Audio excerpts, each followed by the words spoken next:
Alô, alô, alô.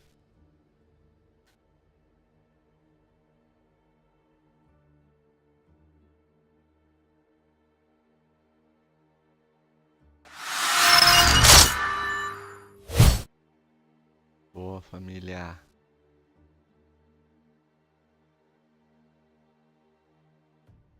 Salve, salve, Lê. Muito obrigado, hein, mano. Valeu mesmo, hein, cara. Obrigado pela renovação do sub aí, cara. Bom dia pra nós, mano. Deus abençoe, hein, mano. Dê em triplo aí pra sua família. Valeu mesmo, Lê. Só não fortalece aí pra continuar na missão, né, velho? Tá ligado?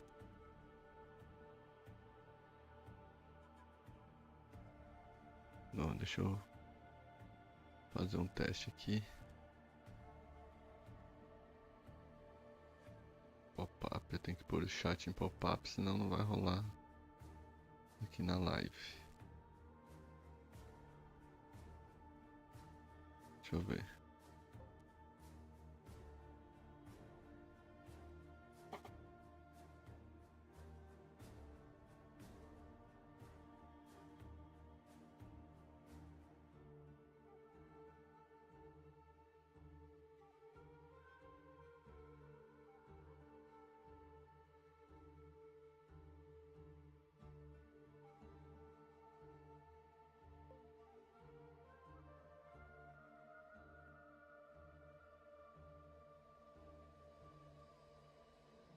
Boa.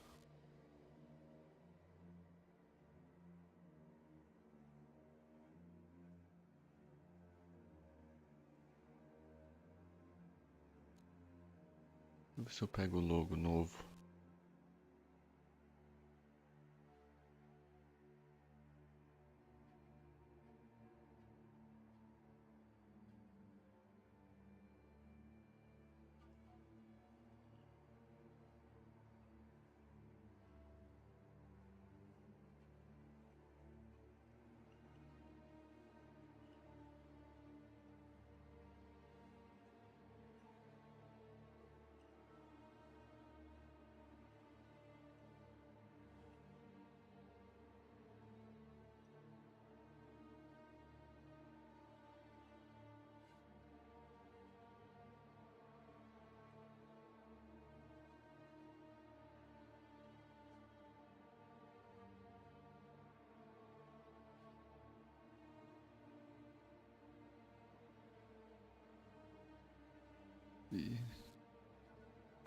Ixi. Vife. Tu PNG. Puta, a internet é foda, né, mano?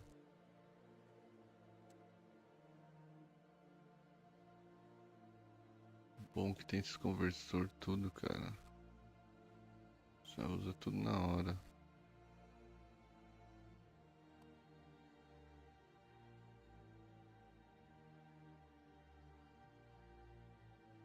Então ontem a gente fez uma reedição de um contrato só por foto, mano. Tirei a foto do contrato e o chat GPT redigiu tudo, tá ligado? Depois a gente só jogou no Word e foi conferindo, né?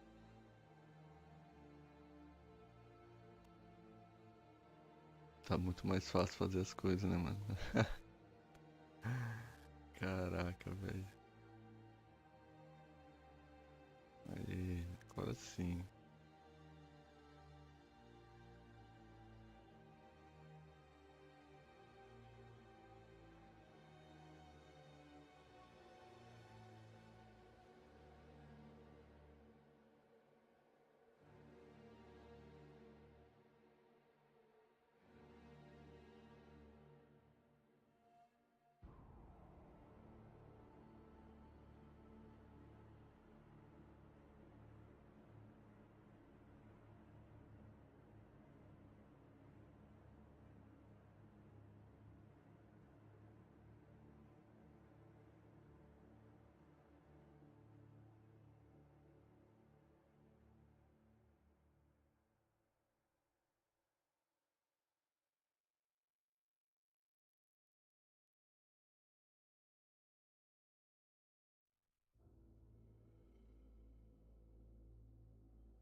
Bom, galera, acho que tá legal assim, né? O que vocês acham? Dessa forma ficou muito suada?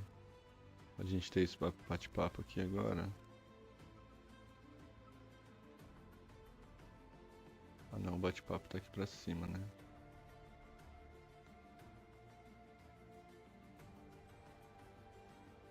Bom, acho que tá de boa.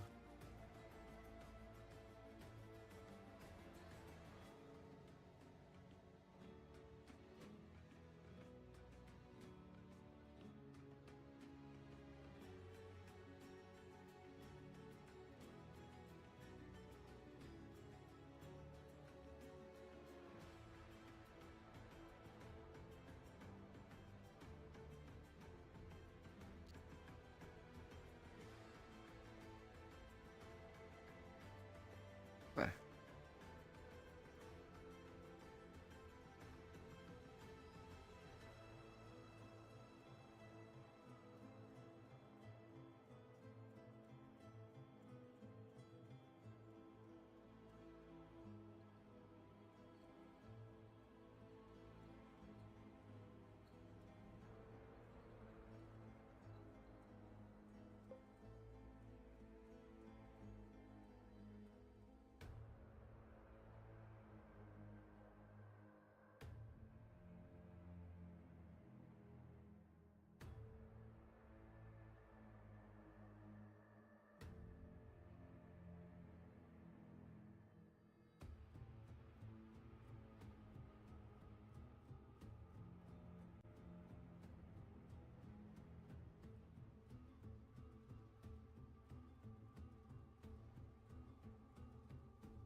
acho que assim tá de boa, velho. O microfone tá funcionando. É isso aí, galerinha. Então, vou baixar o som, tá ligado? Deixar a musiquinha só de fundinho mesmo.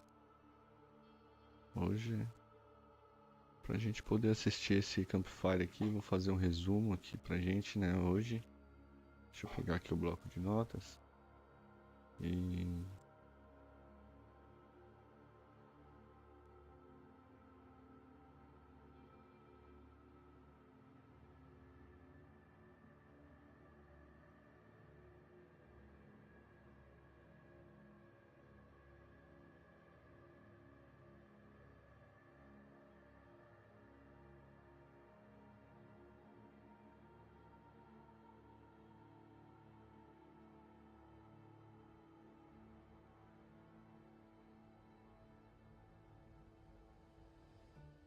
vou abrir aqui um documento novo aqui no Word, para que a gente possa ir fazendo um resumo de todos os pontos, né, que eu achar necessário. Pera aí, filhote.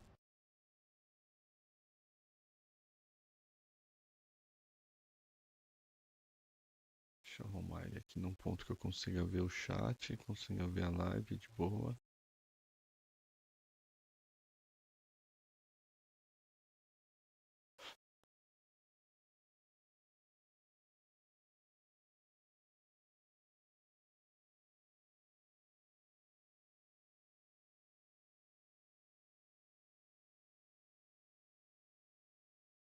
Boa, acho que assim tá. Ops, assim tá suave. Isso é...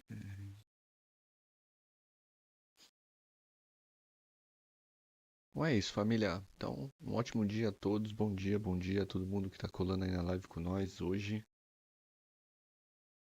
Como eu não manjo de inglês, eu espero sempre o dia seguinte para mim assistir a live dos desenvolvedores, porque eu assisto ela legendada e consigo entender um pouquinho, né, do que do que rolou. Então, hoje eu vou assistir aqui junto com vocês, estamos num bate-papo legal. Qualquer dúvida que vocês tiverem aí sobre o Diablo, pode colar, né? Então, a gente vai fazer um resumo dessa live dos desenvolvedores ontem, depois vamos passar uma olhadinha no Patch Notes. E daí, durante a semana, eu venho soltando alguns vídeos para vocês no YouTube aí, com um resumo de tudo que foi conversado aqui. Beleza? Então, vamos que vamos. Vamos pra cima. Que é longo o videozinho, hein, mano.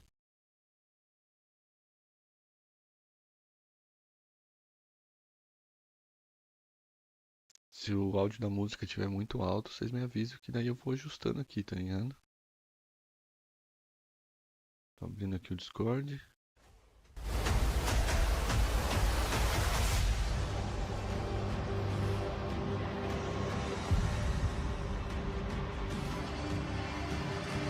Vessel of Hatred is the next big chapter in the story of Diablo 4. When we last left off, we had defeated Lilith, and Neyrelle was sailing south with Mephisto's Soulstone in hand. This is a tremendous burden for someone as young and untrained as Neyrelle. But somehow she has found the will to fight, challenging the primeval every step of the way. In this expansion, we follow their path as Neyrelle seeks salvation from Mephisto and searches for a way to banish him back to the Abyss. As we wrap up Diablo 4, there has been a huge battle in Hell between Inarius, the Cathedral of Lights, and Lilith and all of her demons. Throughout this entire campaign in Diablo 4, you're basically trying to defeat Lilith, so you team up with people like Neyrelle, who's this young, eager character, and then you've got Laura, who is this sort of wise drunk. He was a Herodrim, so he brings this rounded, old-school thinking. He ends up being the catalyst of the group. Inarius believed that if he killed Lilith, he would be accepted again by heaven. So he went after Lilith. He actually stabbed her, and heaven did not take him back. And he had this moment of, I've been wrong this entire time, and she used that against him and ended up killing Inarius. Her goal was to devour her father, Mephisto, and we ended up actually stopping her. And so even though she was defeated, she kind of gave us a warning of, I was the only one that could actually save you from Mephisto. Neyrelle is left with the Soulstone, and she decides to take the essence of Mephisto and trap him into the Soulstone. Lorath is still with us and is going to try and help us find information on where Neyrelle went. And so we leave off with her sailing south with the stone, telling you, do not follow. The world might need you. And over time, things start to unfold, and you realize that Neyrelle cannot do this alone. And so you start your search for her. When we pick up in Vessel of Hatred, the Cathedral of Light is kind of in disarray. It became a bit fractured with the death of Inarius, so there was a bit of a split with the Cathedral of Light afterwards. This created an opening for a whole new sect to rise up and take things into their own hands. And so you end up with a militant wing of the church that is the Burnt Knights. Burnt Knights are led by Yurvar, a survivor of Hell. He's uncompromising. He feels that he's final judgment and that he's going to make better decisions for the church. They battled in Hell, and now they're on this manhunt for Neyrelle and for Lorath. They want them to pay for their crimes, and they think that they should be the ones that have a say in what happens to Sanctuary. Sempre, né, velho? Mephisto Sempre is the sobra Lord of Hatred. He's probably the one primeval that can create the most deep-rooted chaos, breaking up the people of Sanctuary. In the events of Diablo 2, he was destroyed. He's been slowly resurrecting himself in Hell, and he wants to come back and bring himself back to Sanctuary. And now that he is in this Soulstone that Neyrelle carries, this is his opportunity. The Herald of Hatred is Mephisto's wolf form. It's this astral projected form that he gets to put out and connect with the player and whisper in people's ears. The connection between Neyrelle, the player, and Mephisto is the fate of the world. Neyrelle wants to get rid of him, but the more time she spends with the stone, the tighter the bond between her and the stone is. The corrupting influence of Mephisto's Soulstone is going to potentially convince her to bring Mephisto back instead of destroy him like she originally wanted. So we need to actually make sure that she fulfills her original intent and doesn't fall to Mephisto's influence. Neyrelle plans to bring the Soulstone into the Vault of Light so she can purify the Soulstone of Mephisto's essence. The Vault of Light is this really sacred place that Akarat created. His presence is really important through the history of Sanctuary. Akarat wandered the world speaking the teachings of the Zakarum faith. His tomb is also said to be in the Vault of Light, which is in Nahantu. Akarat is the one who discovered the spirit realm. When the Worldstone was forged and Sanctuary came out of it, this veil was created, and that's what created the spirit realm. Demons aren't there, angels aren't there. It's a very special place for humanity. And for a long time, the spirit realm was not touched. And now Mephisto's corruption is creeping its way, and that's the fear that everybody in Nahantu is thinking about. Spirituality is really unique to humanity, and in the jungle, it's a big part of their culture. Aru is this elder, this magical being, a spirit born, and he's really connected to Nahantu. This is his home, this is his ancestral lineage, and he's guiding the player on this journey to help Neyrelle. We actually find out that there have been sightings of Neyrelle in Nahantu, and we end up following her there.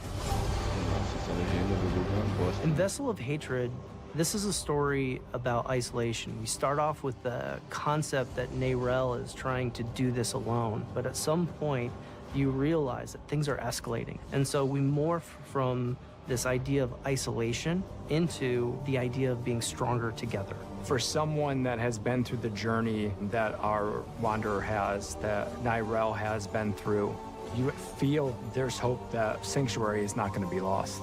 You get to see pockets of Sanctuary that we haven't been able to see before, but it's still all in that same tone, in that same world that everybody loves so much.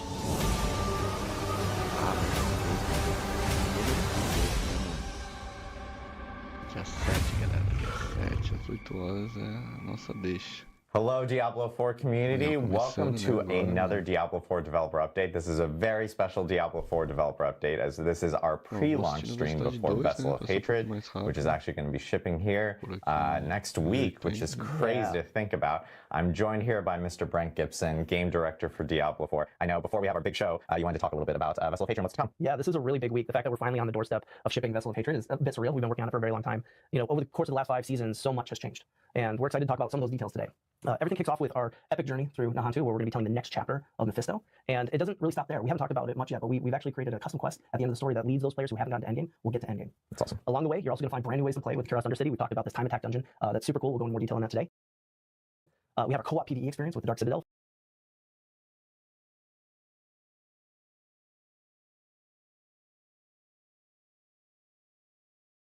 Então, o vídeo está dividido por tópicos, né? Então, acho que eu já vou fazer a cópia desses tópicos, porque já fica mais fácil para mim.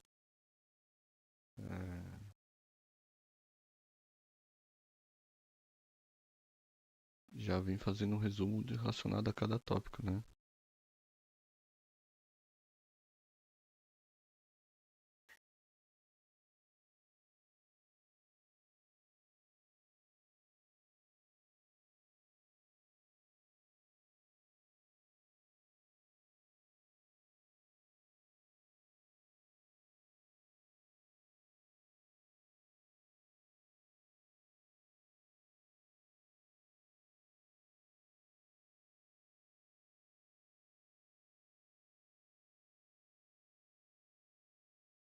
Opa.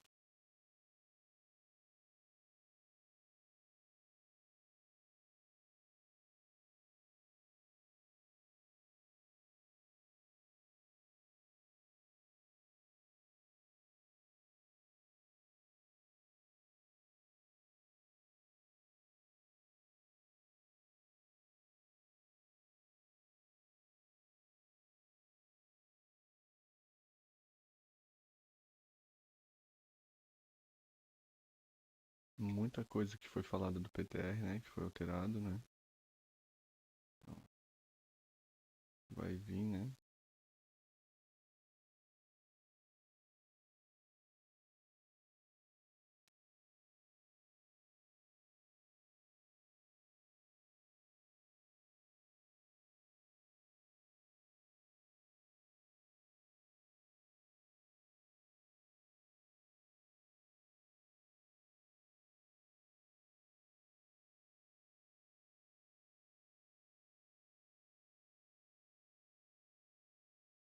For those hardcore players that like playing with friends, you're going to have something really cool there.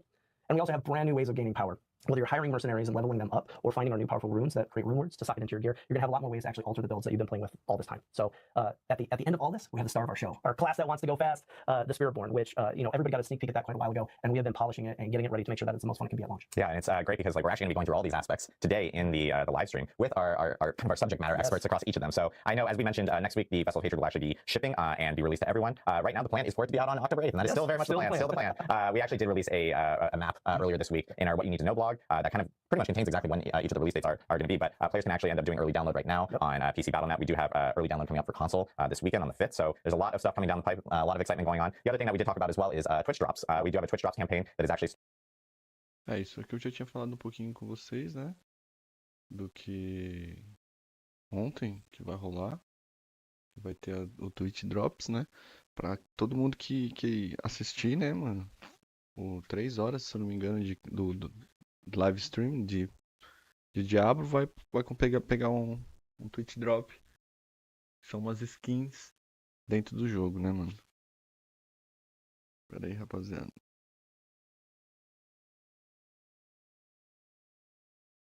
Nossa. Minha cachorra tá dormindo em cima de mim, mano. Eu tô derretendo de calor, velho.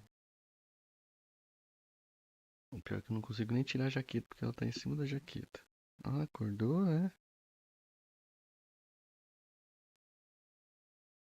Eu vou ter que tirar isso daí, que eu vou ter que tirar essa jaqueta, minha filha. Muito calor.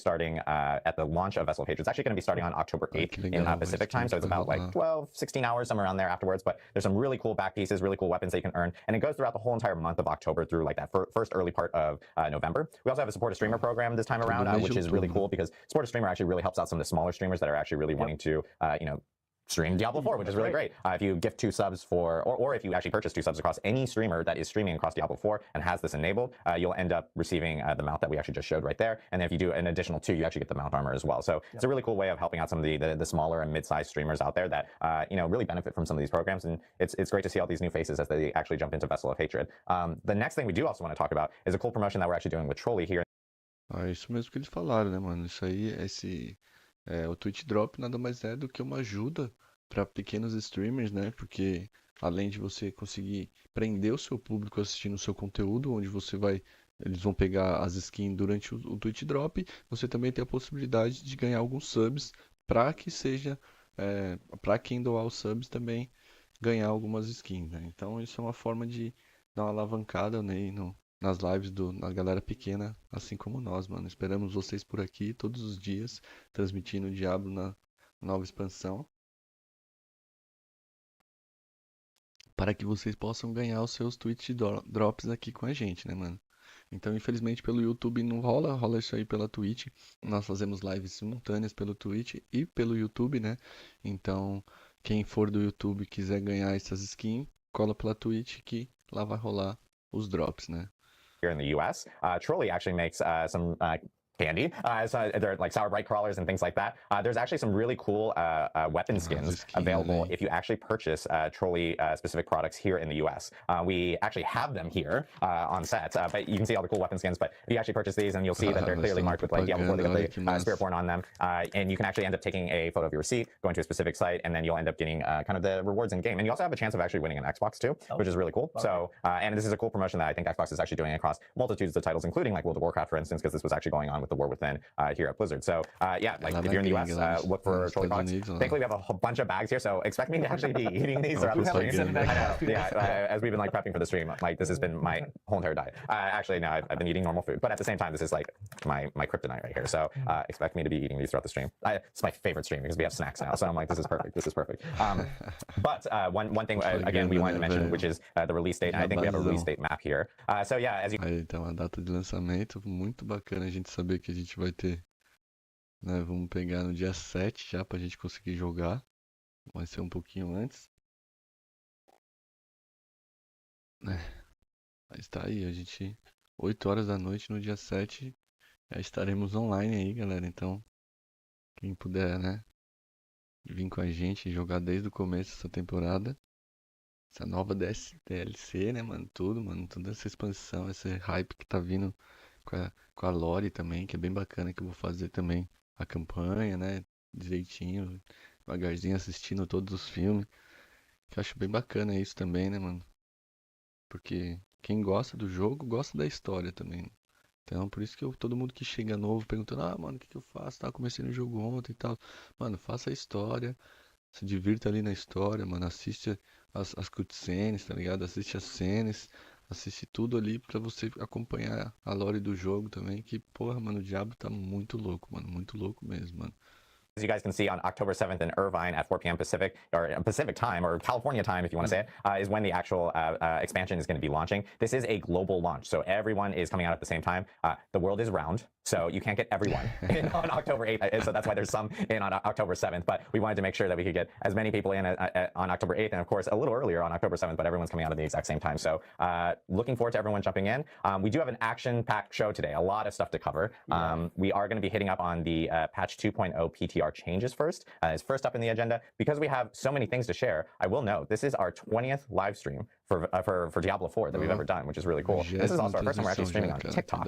We already stream on X, we stream on Twitch, and we stream on YouTube. So this is kind of a nice momentous occasion. But because of how much content we have and how many guests we have, we are going to say that we will have some small little breaks while we actually mic new people up, bring them into the studio, and then swap them out for other things. But we are going to be talking first about patch 2.0 PTR and the feedback that we actually received from players. And then separately, we're also going to be talking about Season 6, Season of Hatred Rising. And separately, we will finish off the show with all the Vessel of Hatred features and going into a little bit more of a deeper dive, something that you were talking about, Brent. So. Oh yeah, I can't wait. I mean, we have so many people coming in that we're having to pack them in rows. Yeah, so exactly. You're going to see multiple levels of people in the studio. So we're going to take a quick break while we get the first group in for our patch 2.0 PTR feedback overview.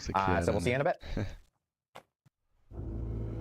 Aí, ó, eles entram num breakzinho, tá ligado? Pra galera se ajeitar e tal. Break the action. Para de me lamber, cachorro. Legal. Vou passar pro próximo aqui, né?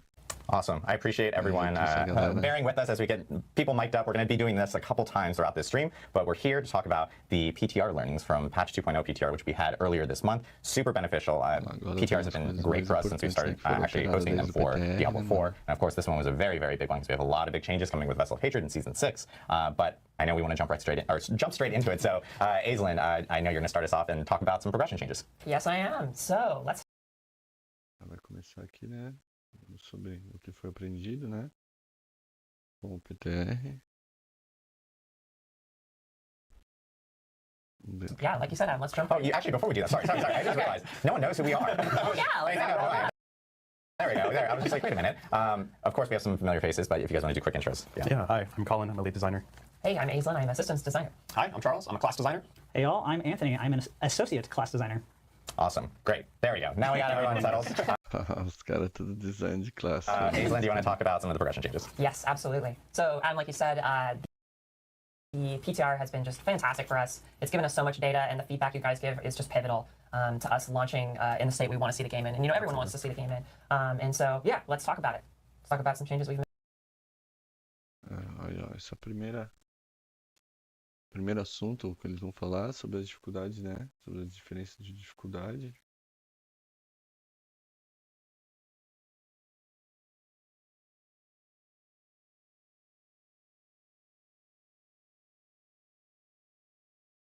Deixa eu pôr aqui na velocidade 1 pra gente poder.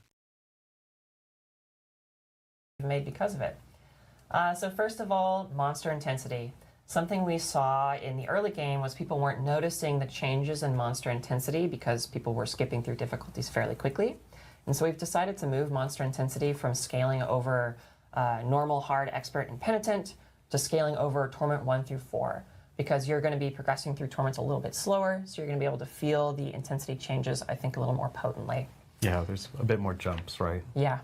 Yeah, absolutely. And again, the intensity system was essentially monsters just become a little bit more reliable in their damage. Right. They start to predict your movement a little bit more on the projectiles. Yes. It's not a massive change, but it should sort of make the monsters feel a little bit more aggressive and dangerous. Yeah, they just become a little more lethal, I think, ultimately, beyond, numerical changes. Second up I want to talk about is... Legal, mano. Você viu? Eles, densidade de monstros, né, mano?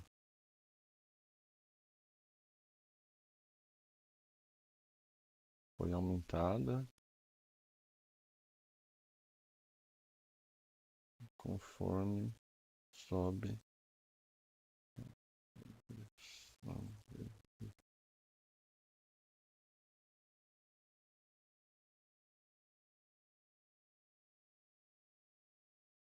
Is one that I'm really happy and excited about, actually, is that elites, unique elites, and super elites are 3 different types of elites. E agora foram divididos em 3 tipos de os elites, né?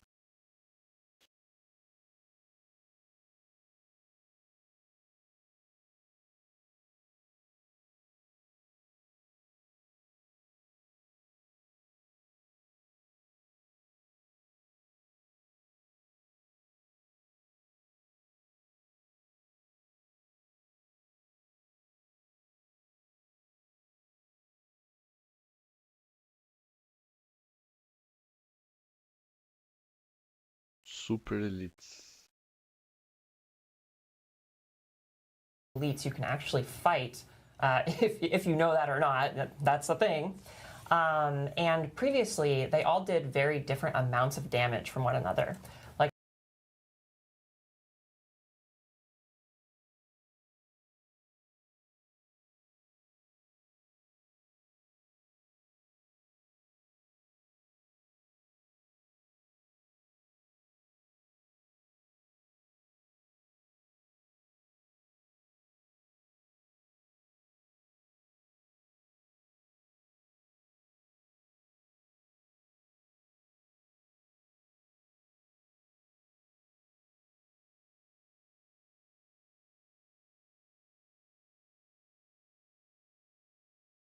Like, for example, a super elite might deal actually 2 times the amount of damage of a normal elite.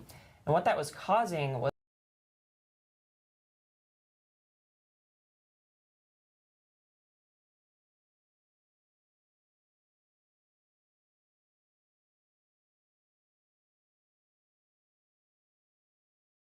was when an elite spawned an affix, like lightning enchanted, or poison, or whatever. The super elites would do 2 times more damage with those affixes, but you didn't really have any way to tell, right? There was no way to tell if an affix was spawned by an elite or a super elite. And so kind of seemingly randomly, an affix might deal 2 times more damage to you out of nowhere. And so what we've done is we've normalized the damage that all of these different elite types actually deal, so that when you do see the affixes that they're spewing out, you can expect the damage you're going to receive. Like, you know how much it's going to hit you for. A lot more consistent. Way more consistent, way more predictable, which is really helpful for not getting randomly one shot. Our favorites, those. And then finally, on difficulty, we have some changes to standard difficulty tiers. We know some of you guys are looking for a challenge, so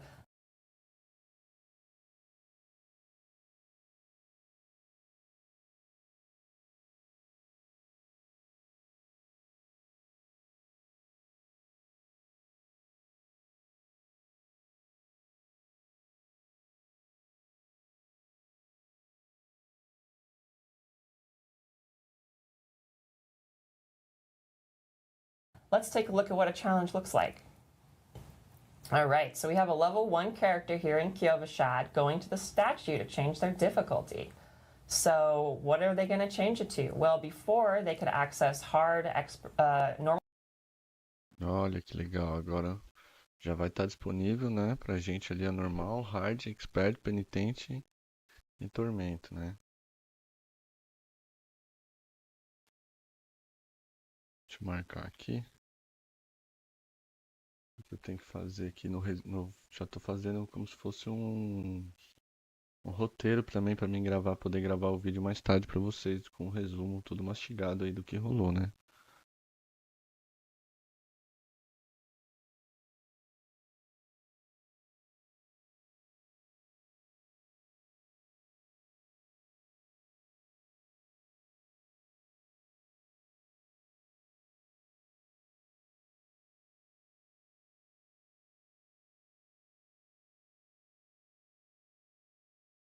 Normal, hard, expert, penitente.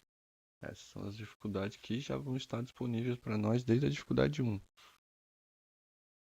Normal, hard, and expert, but now they can access penitence at level 1. That's mode we only play. Yeah. Why would you play anything else? Yes. So you have to beat the base campaign on your account once, and then you can go into penitence, and let's see how that turns out. Tem que fazer a campanha pelo menos uma vez, né?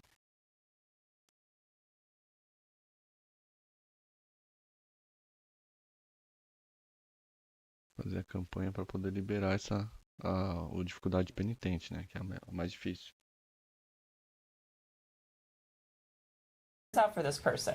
Oh yeah, you know, sure just an hilltide. Just a few a few too many demons. Just a couple few too many demons. Yeah. Mythic uniques. So so you can do penitence at level 1 now.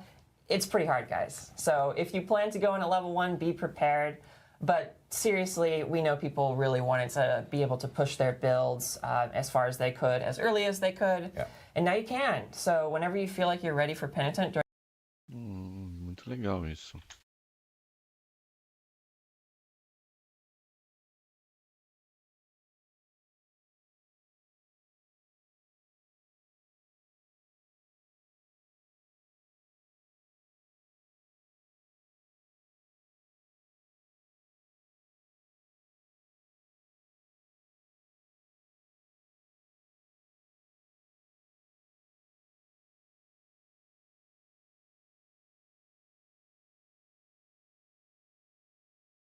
during your leveling journey, hop in there and see how you do.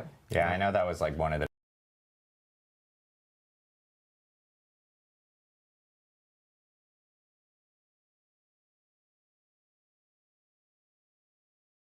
biggest points of feedback we got during this PTR, which was like, hey, we would like to see if Penitent wasn't like gated way further down the line and if it could be brought in. So it's now available at level 1. And you know, as we've shown in the footage, it can be difficult, but I think what's nice is like if someone creates alts and they end up, you know, finding a bunch of mythic uniques and stuff which you can use at earlier levels, you then can at least potentially start off in Penitent a little bit earlier and you know, stay with a higher difficulty in that type of way, which is nice. Oh, yeah.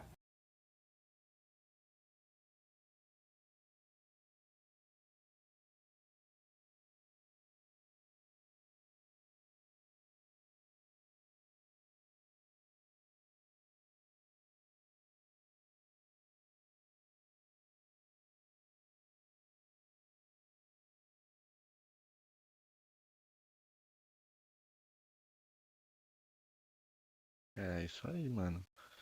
Dificuldade penitente, então vai ser uma forma da gente conseguir empurrar a build mais rápido, né, mano? É o que eles têm. Eles deixaram disponível ali desde o nível 1 para que a gente possa testar builds de leveling ali mesmo, desde o nível 1 até o nível 60. E também é uma forma da gente conseguir drops mais fáceis, né? Assim, dropar uma taxa de drop maior para os itens únicos que nessa temporada vai ser muito difícil a gente ter o drop desses itens que eles, na verdade, estão se tornando únicos mesmo, né? Agora vai ser bem difícil. Antes a gente já conseguia itens únicos aí, né? No entanto que tem até pessoas com item mítico nível 35, assim, coisa que eu acho que vai ser muito difícil de acontecer agora, mano. Não sei, né? Vamos ver. We really want to embrace like the sort of choose your difficulty that we really liked with the mine cages in season 5, 4, and 5. And again, like to your point, alts just are able to speed run their way to max level, right, by playing at a really hard difficulty. Exactly. So it should feel a lot better. And it feels great to just hop into Penitent early, like when you're capable of doing it. It's just awesome. Yeah, we don't necessarily expect everyone to play at Penitent. It's really hard to play at your own risk. Yeah. Yes. Yeah, your character needs to be pretty good. Yeah. Yeah. All right, let's talk about some itemization changes. Agora eles estão já falaram da dificuldade, né? Falaram dos elite. Dificuldade. Vem pra cá, filho. Agora a itemização.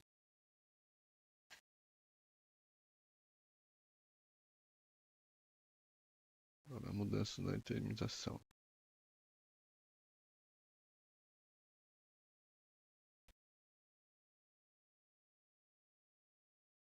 So we got a lot of feedback that once you got to max level and you were, starting that ancestral grind, you were stuck with these non-ancestral items for a pretty long time.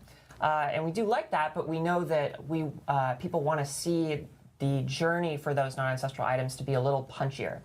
And so we've made some targeted changes here to ensure that non-ancestral legendaries have more, punch to them. So we've increased the amount of masterworking you can put on a non-ancestral legendary from 4 to 8. We are also allowing them to be tempered. Legal, então os itens que não são ancestrais subiram de 4 para 8 no Master Work.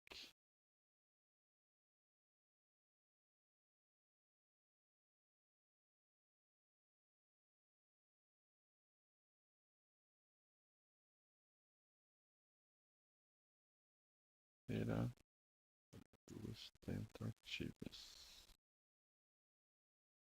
Twice. Previously, both of those values were exclusive to ancestral items, but now non-ancestrals can go up to that. Additionally, we saw that people were going to like the boss ladder, or they were just finding uniques out in the world, and they didn't drop it didn't feel like they were dropping as ancestral as often as they should have. Right, because they're so rare. Right, they're so rare, and you want finding a unique item to be an exciting moment, and so we've tripled the chance for them to drop as ancestral, and this should help.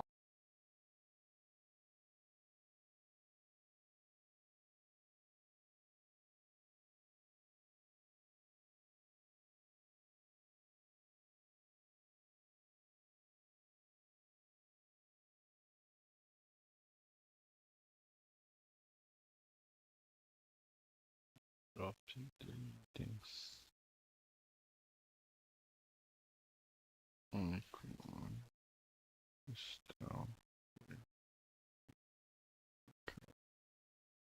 A lot, especially during the boss ladder, when you're killing these uber bosses and they're dropping lots of uniques, a lot more of them are going to turn out to be ancestral. Definitely. And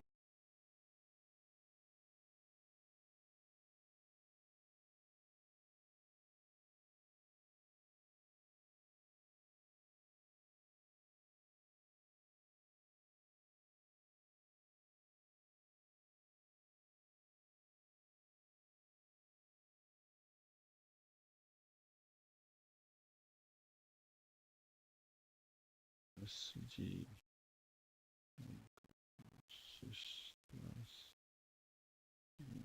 maior. Boa.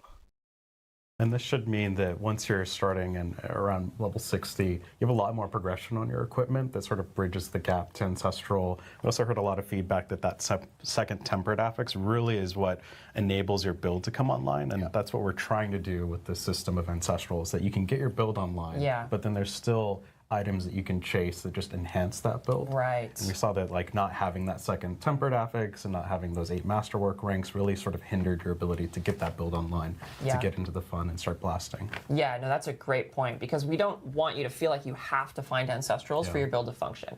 And, this change is working towards making that true. Definitely. So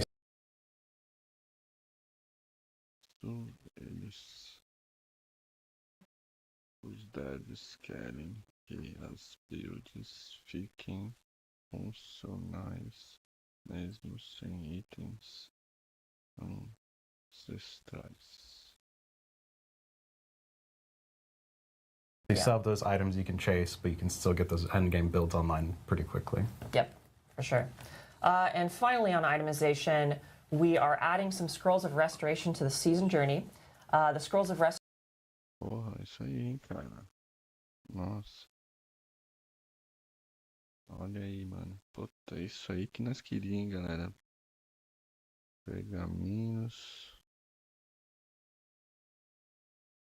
de restauração. Caraca. Caraca, isso aí que vai salvar a nossa vida na Tempera, hein? Meu Deus do céu, cara. Isso aí os caras tinham que ter lançado já junto com a Tempera, né? Foda. Quantos bilhões eu não perdi? Perdi mais de 50 bilhões, mano. Se ver todos os anéis que eu perdi na Tempera, a luva. Foi mais de 50 bilhões, cara. Muito mais. Nessa temporada, mano. Vai dar pra dar uma economizada boa, mano. Nesses 50 bilhões eu poderia ter pego outros itens melhores pra ter transformado meu mago muito mais forte, ter subido o pitch muito mais alto. E agora acho que vai rolar, né? Vamos ver o que vai Restoration falar. are the scrolls of tempering that we talked about at Gamescom. You can use them to reset the tempering chances on an item. And we wanted to add these to the season journey so you could just have a couple of deterministic ways to acquire them and use them on your gear. Muito legal, velho.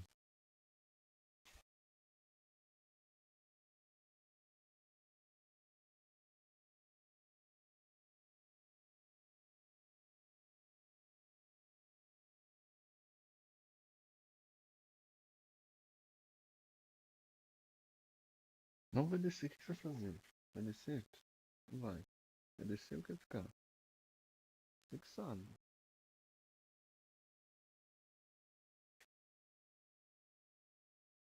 Deita aí, fica quieta. Poxa vida. Cachorro tá foda. Salve, salve, Luqueta. Bom dia, meu querido. Estamos aí dando uma resumida aí no Campfire de ontem, né, mano? Infelizmente eu não manjo de... Eita, apenas tá batendo o microfone. Ela tá aqui no meu colo hoje, galera, aí, ó.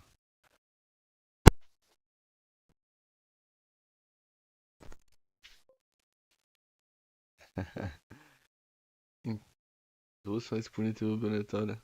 Pô, não cheguei ainda, hein, velho, nessa parte, pô. Da hora demais, cara. Não, ainda não, ainda não. Tô no começo ainda, comecei agora. Puta, acordei tarde hoje, velho. Que bosta. Não consegui acordar mais cedo hoje. Tô assistindo com a minha esposa Sheldon, jovem Sheldon. E daí ontem nós tava terminando a temporada, a série. Ainda não consegui assistir o último, ainda dormi. Já era quase meia-noite. Daí acordei agora faz pouco tempo. Tô dando analisada em tudo aqui ainda. Tô no começo ainda do Campfire. Não chegamos lá ainda. Muita coisa pra ver, né, velho? Muito grande as atualizações. Mas, mano, só dessa parada aqui da Tempra já vai ser muito bom, né, mano? Nossa, vai salvar demais a gente, mano.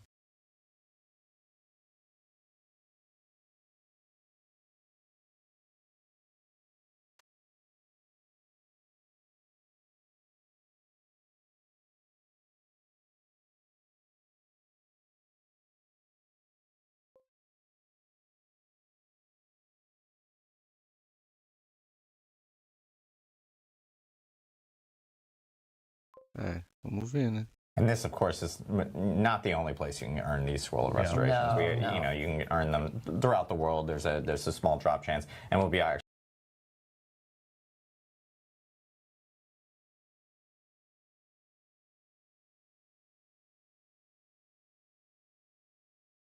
talking about another way of earning them later on as well. Yeah, so definitely. Yeah.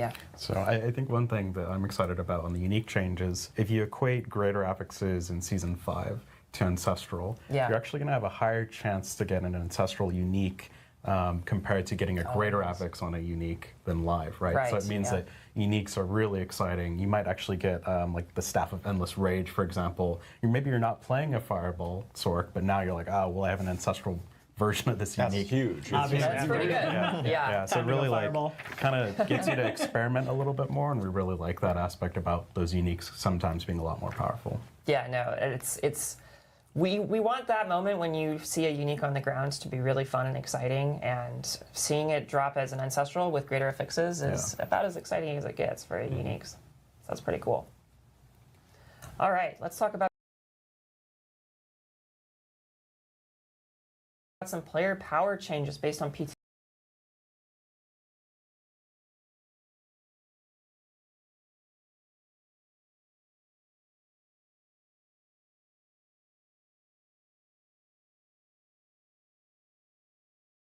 Feedback. So I want to start by framing our goals for Torment difficulties. So Torment 1, we want all content to be available in the game. You can fight Lilith, you can fight the boss lair, you can go to the Dark Citadel, etc. All these activities are available. Torment 4 is intended to be aspirational content. And what that means is you've already unlocked everything in the game when you enter Torment 1. But Torment 4 is like the essence of Diablo, like build crafting, where you're just pushing your character as far as you can go. And Torment 4 exists for that purpose, for people who want to push their character as far as they can go. And with that said, and the reason why I'm saying this is because we were seeing that people were getting to Torment 4 way faster and way easier than we were hoping for in the PTR. And, which is just another great, it's great that we did the PTR because we saw that. And with that all said, we've made some changes to kind of keep Torment 4 this, really challenging and exciting thing to reach. We've reverted the skill damage bonus from main stat back to what it was in Season 5. So we had actually doubled it in the PTR, but we found that that was just giving players too much power. Too much. So we sent it back. And we also pulled back on legendary glyph power a bit. Colin, do you want to talk about that? Yeah, so we reduced. É isso aí, mano. Então, todo o conteúdo vai estar disponível já na dificuldade de Tormento, né?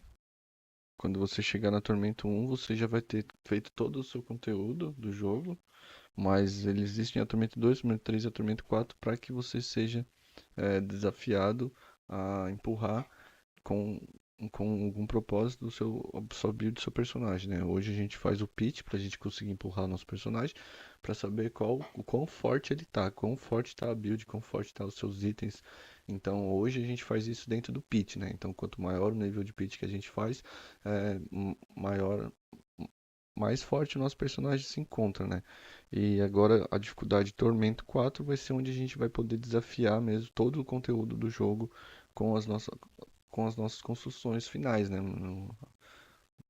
Masterizado todo o nosso personagem, né? Então, no PTR eles dizendo aqui que no PTR eles tiveram uma chegada muito rápida dos personagens aqui, né? Então, eles tinham um bônus que eles deram de força, então eles reduziram também um pouco dos glifos, né? Voltaram ao que era. E agora eles esperam que a dificuldade de Tormento 4 seja bem mais desafiadora para a gente conseguir alcançar esse ponto, né? Reduced the scaling on the glyphs quite a bit because we found that it was really devaluing a lot of the aspect rolls or rolls on your gear. Like when you're getting 2,000 additive damage from a glyph, it's really hard to actually feel anything on your gear through tempering or through those affix that are dropping. So essentially what we've done is pare that back. We've redistributed it. We'll cover that a little bit on like where we put some of that power. But overall, we think this feels a lot better. Glyphs aren't just carrying like 80% of your power on a build. And it just feels a lot better so that it doesn't feel as sort of mandatory that I have to get all 5 glyphs and level them up to actually be pushing difficulty. Yeah. It's a lot more about what are the aspects you have, what are the uniques you have, what are the nodes you're actually getting on the Paragon board. I think it feels a lot better. Yeah, and like I think one of the important things to say about this is that like it's really awesome to get a tremendous amount of power from one source, but because there are so many different sources of power in the game, if one source gives too much power, it makes the other sources feel kind of unimportant. Yeah. And that's not fun. So we want to make sure that every source of power in the game is contributing to your build in very meaningful ways. And so this change is helping other sources of power feel really punchy. Definitely. Yeah. É muito legal essa parte que eles dizem assim, né? Pra gente conseguir ter uma... Deixa eu salvar isso daqui. Que depois eu faço esse resumo, que senão eu vou ter que ficar parando pra digitar. Daí a gente perde o bate-papo, tá ligado? Pra que a gente possa ter uma fonte, né, pra gente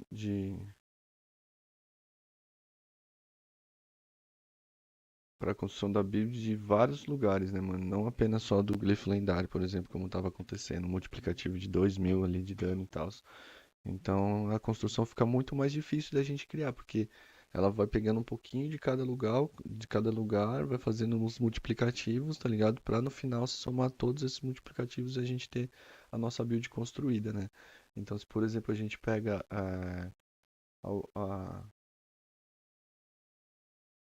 só um, que nem era o que tava ali, o glifo lendário, e isso aí deixa os outros sem utilidade. Então, por isso que eles retiraram do PTR, isso pra gente poder conseguir construir nossas builds de forma mais ampla, utilizando todas as fontes de poder do jogo, tá ligado? Isso foi o que eles explicaram aqui. Yeah. Awesome. I know tons of changes here with player power, tons of changes with like progression, including difficulty and itemization. Do we have anything else on progression? Or I think one thing I think that's really important to touch on is the torment goals here, right? Yeah. Because it's a definite fundamental shift from Season 5 in that you think about World Tier 3 into World Tier 4 and you're sort of racing to get to World Tier 4 as fast as possible because that's where all the best items can drop. Yeah. And we've sort of just changed that to Torment 1 is where all the best items can drop. It's where everything unlocks.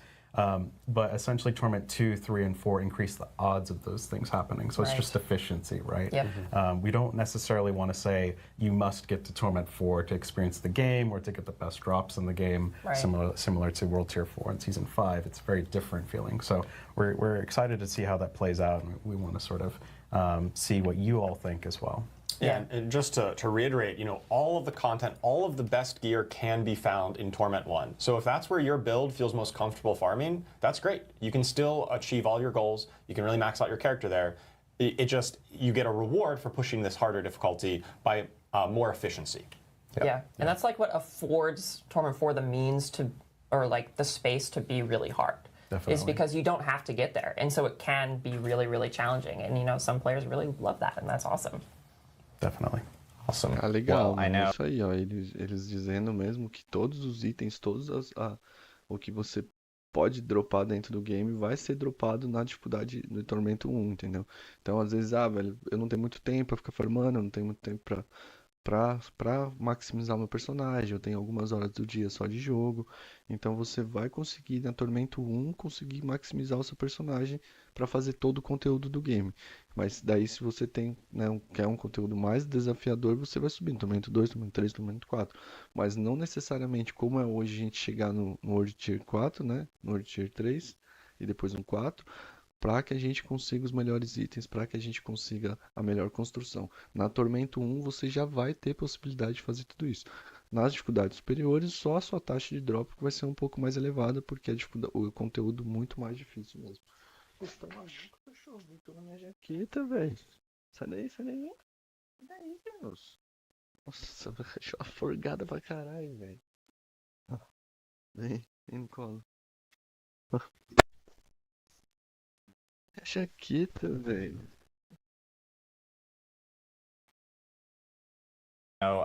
The next topic we want to talk about is some of the big system changes that are actually coming with Vessel of Hatred, and also changes that we're applying post PTR from things that we actually learned. Colin, you want to walk us through and start us off with some of the Paragon stuff? Yeah, absolutely. So again, we got a ton of feedback from the PTR, and we took a look at Paragon. That was one of the bigger changes that we made, where we capped the boards, because we feel like that gives us a lot more space to increase the power of each of these boards and make the choice more about what is the board you're looking for. So what we've done here is we've added a bunch of...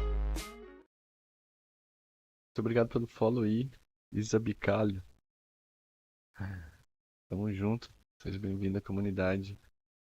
normal nodes, so those are things like stats that empower those glyphs, to upgrade that legendary glyph radius. We added them. It was kind of sad, like there weren't actually a lot of nodes to flesh it out and sort of build up that Paragon, that extra glyph range that you're going to get from upgrading it to legendary. So we've done that. We added around 8 to every board.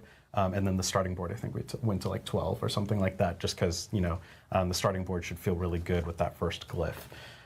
The next thing we've done is we've taken a look at a lot of the rare and magic nodes, and we've just made them generically more useful. So you think about like two-handed bludgeoning damage on the barbarian is like, okay, like I guess I can only benefit if I'm doing this one very specific thing. And we've just opened that up to say damage, right? That's going to scale everything across your character, as opposed to like while you're doing this sort of obscure thing.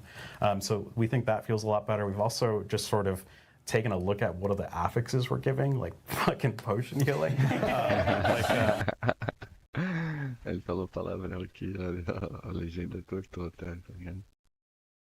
I know you're all going to be really sad. That's my favorite stuff. I know you're all super sad to see You're that the only one, we've taken potion healing out, but we've just changed it to healing received. We've also just taken a look at things like damage reduction from dots and made it damage reduction. So it should be a lot more generically useful, and those boards should feel a lot more punchy and open-ended, which we really like. And that's sort of doubling down on the spirit of what we've done with Season 4 itemization, right? Just sort of taking back some of these conditional things that aren't necessarily adding a ton of value to your build identity, just opening things up.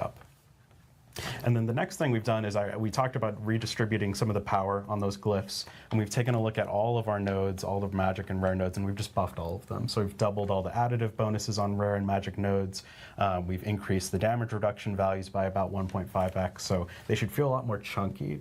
And as you're journeying through Paragon, right, it should feel like you have more options than to just bum rush every glyph, socket, and every legendary node. There should be some pretty punchy, like, damage sources that you can get, damage reduction sources you can get. We've also done things like all the resistance nodes you have on the Paragon board actually give max resistance as well now. So it's pretty powerful. Yeah. We've done a lot of changes there. So this is one of the first steps we're taking to really improve the Paragon system with the new sort of philosophy of like, we want you to pick what boards you want. And we expect to be updating more in the future. Oh yeah, absolutely. And I think that this harkens back to what we were just saying, which is that, you know, it's really fun for all of your sources of power to be meaningful. And so we're basically just taking like the tons and tons of power that was in glyphs and kind of slightly redistributing it to Paragon. So going through your Paragon board is just more interesting and fun. Definitely. Então, isso, nos glifos eles fizeram essa alteração, eles disseram que vai ter menos quadros, né?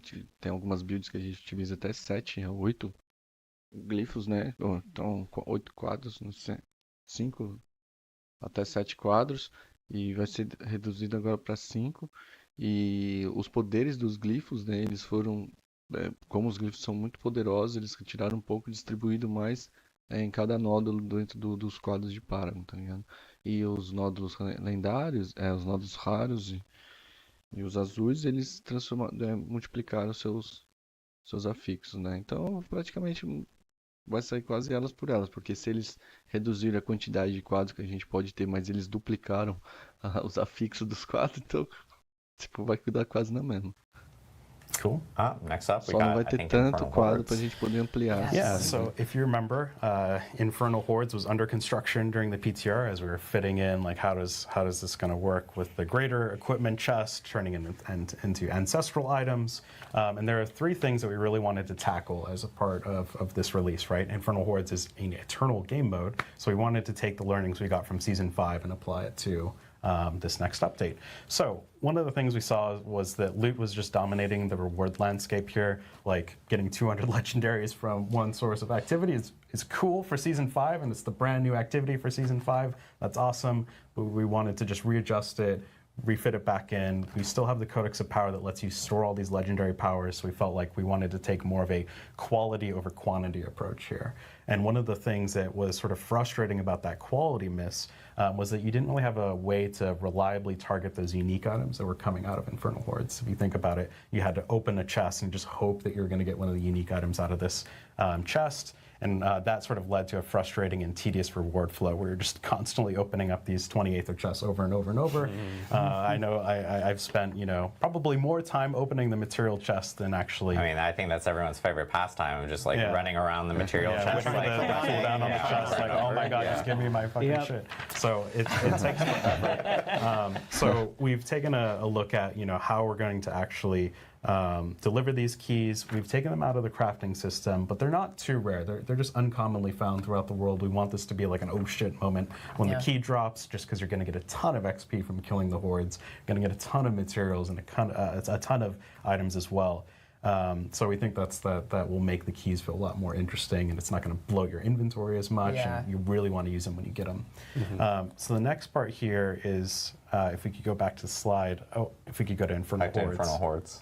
There we go. The council boss, no matter what, as long as you kill that council, they're going to drop dungeon boss loot, which is going to be legendaries, crafting materials, gold, etc., on top of the Infernal Horde unique items, and that's going to scale with Torment. So guaranteed, every single time you kill that council, you are going to get unique items that are specific to Infernal Hordes. That's great, because those Infernal Horde uniques are pretty sick. Definitely. So no more waiting at the chest to get that drop. It's just going to happen. And it feels a lot more like the boss ladder, where it's like, okay, I want to get Infernal Horde unique items. I'm going to be able to reliably get those and get a pull at the sort of slot machine there.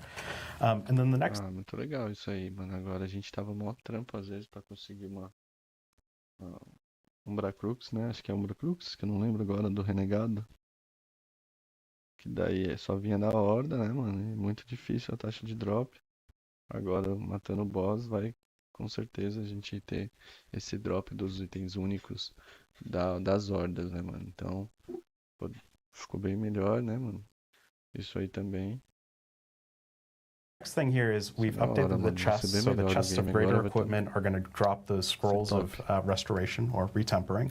So you're going to be able to get them reliably from the Infernal Hordes, not just the Dark Citadel. And olha que legal, mano. Então, deixa eu isso aqui eu preciso anotar aqui, foi uma coisa que eu já anotei. Word.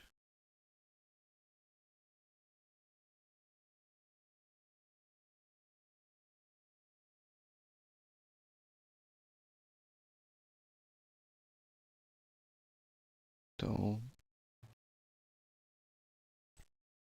drop do pergaminho vai ser na cidadela também, né? Vai ter uma pequena chance de drop pelo mundo todo e também nas hordas infernais.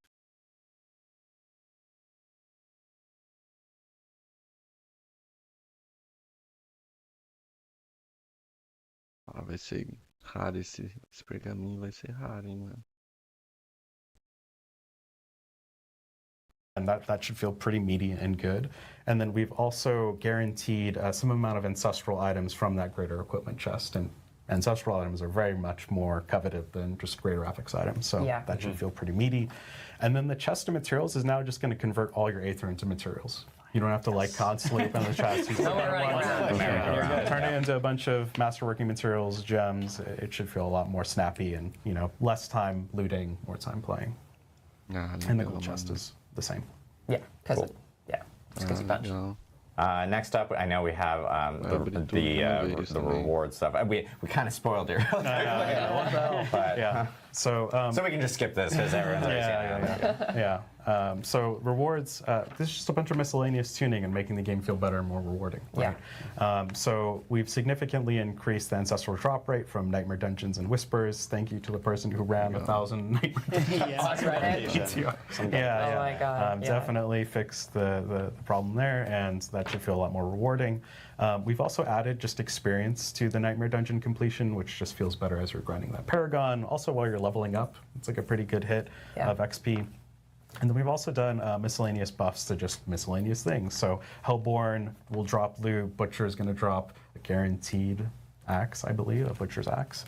The World Boss, Treasure Goblins, those are all going to drop a lot better loot. It's also going to scale with Torment, which should feel good. Yeah, I mean, it makes sense for these, like, I guess the Hellborn's not exactly a random encounter, not just the World Boss, but like the Butcher and the Treasure Goblin, these like big meaty encounters, like it makes sense for like these to occur and you're like, give me like good loot because this is uncommon. This doesn't happen that frequently. I want it to be amazing. It's an exciting moment and the loot should reflect that. I love that loot explosion. Hoje, cara, dentro do jogo a gente tem muitas dessas batalhas aleatórias, velho, e o drop é insignificante, tá ligado? A gente mata o açougueiro que chega lá na Horda 8 sem ser convidado. Às vezes a gente não tem uma build que nem tá preparado pra isso, a pessoa sofre pra matar ele lá e, puta, ele não dropa nada, tá ligado? Não dropa nada. Então, isso dentro do jogo eles já deviam ter arrumado faz muito tempo, tá ligado? Já deveriam ter arrumado essa taxa de drop, tanto dos goblins, tanto do Lord Boss, tanto do açougueiro, desses chefes que aparecem pelo mundo, pelo mapa também, tá ligado? Isso aí, o drop deve ter um valor. A Elite é uma prova viva disso, né, mano? Quanto que nós não sofre, às vezes, pra conseguir matar ela no nível inferior e tal, mano, o que a gente dropa dela? Não dropa bosta nenhuma, tá ligado? Então, se a gente conseguir um drop mais eficiente, né, desses boss, dessas paradas, a gente vai ter satisfação de jogar, né? Aí, ó, tá vendo, mano? Mas, gente, a gente tá lá dentro de uma ADG fazendo. Vem um mardito do açougueiro, velho. É, imagina, a gente joga no hardcore, tá ligado? Por exemplo, tá jogando no hardcore, você trombar com um açougueiro, mano, pergaminho. Tá ligado? Sai fora e já era, entendeu? Mas às vezes quando você sabe que você vai ter uma taxa de um drop de um item único ali, ou de um item ancestral único, né? Que é um dos itens agora mais requisitados do game, que a taxa de drop dele vai ser bem mais difícil. A gente sabe que vai ter uma chance de drop, então, opa, pera aí, mano, pode ser que eu tente matar ele, tente ou não, né? A gente pode tentar uma estratégia aqui, uma estratégia ali pra gente conseguir ter esse drop dentro do game, né, mano?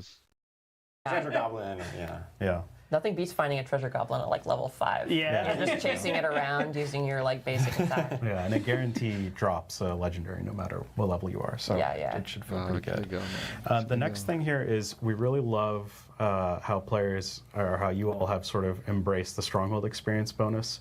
We've actually just done that across the game. So campaign feels really good in terms of experience granted.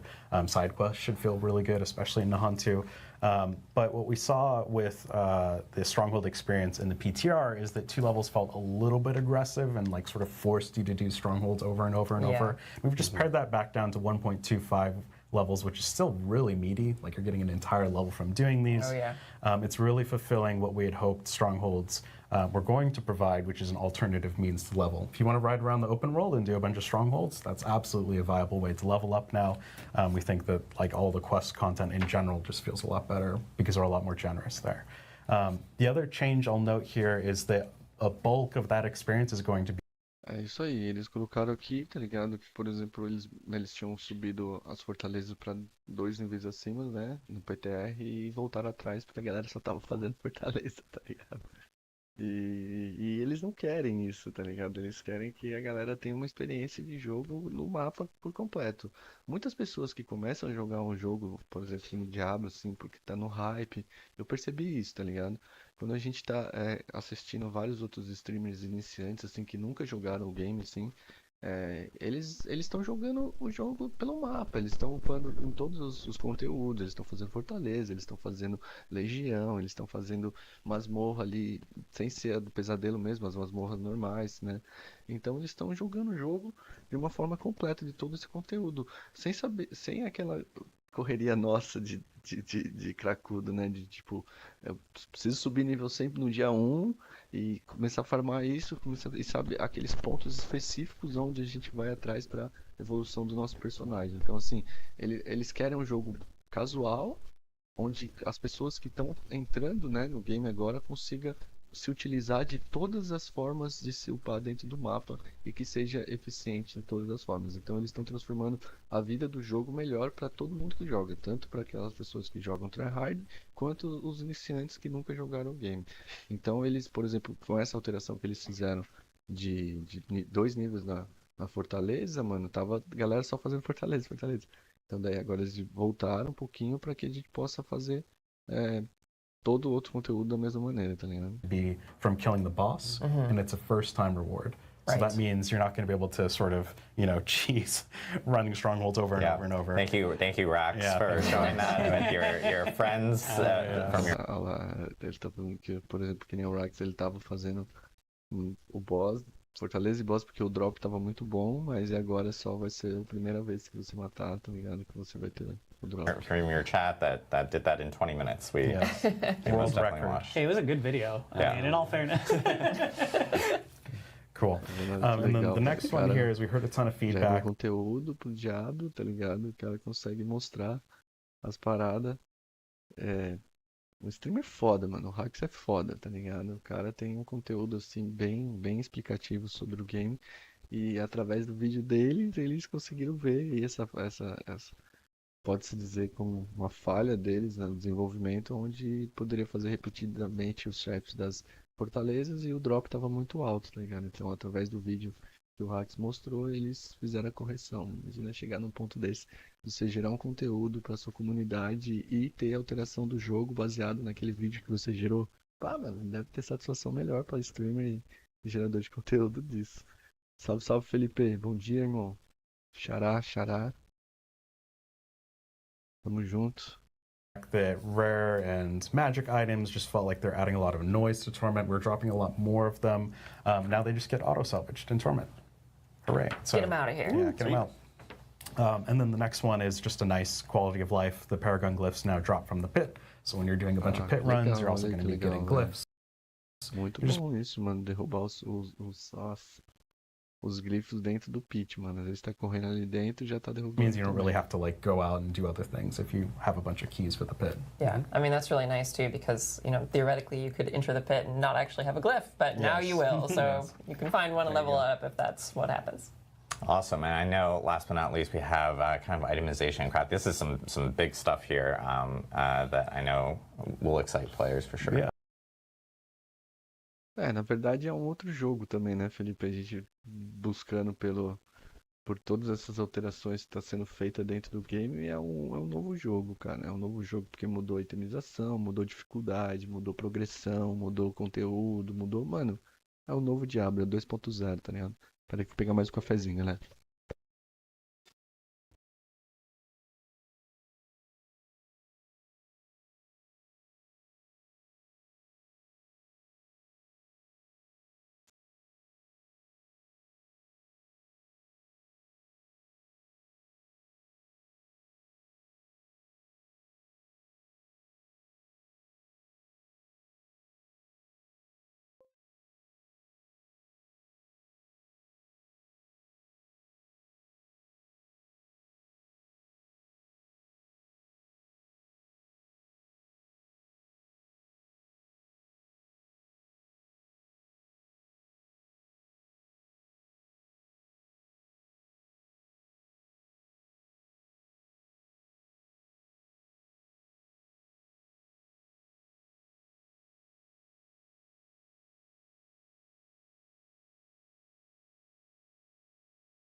Uma pelinha na minha boca. Puta, meu cabelo tá muito suado, né, galera?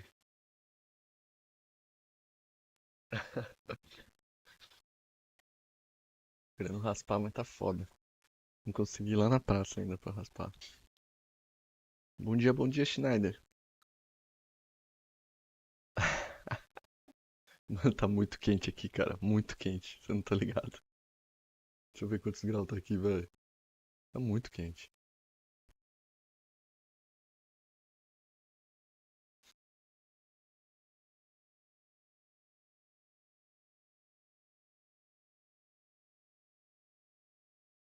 Malandro. 7h57 da manhã, nós estamos com 24 graus. Bota fé. Você é louco.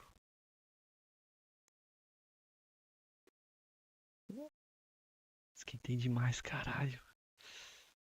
Aí tomando café fervendo ainda.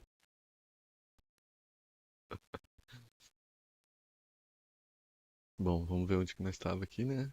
Agora estava falando do jogo, né? Eles falaram Atualização. Yeah.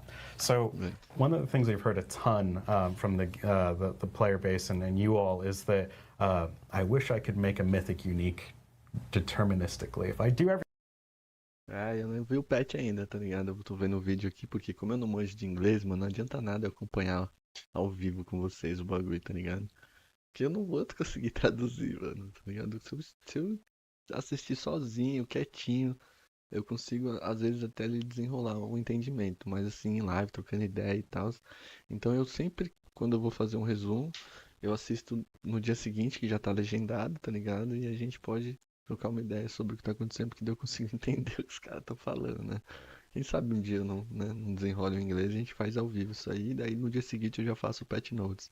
Mas não, hoje eu faço a live e amanhã eu vou pro Pet Notes, tá ligado? Eu faço um resumo e vou soltando um vídeo pra vocês de cada assunto que eu for vendo que for relativamente importante pra vocês saberem mesmo, né? Sobre as alterações que vão ter dentro do jogo.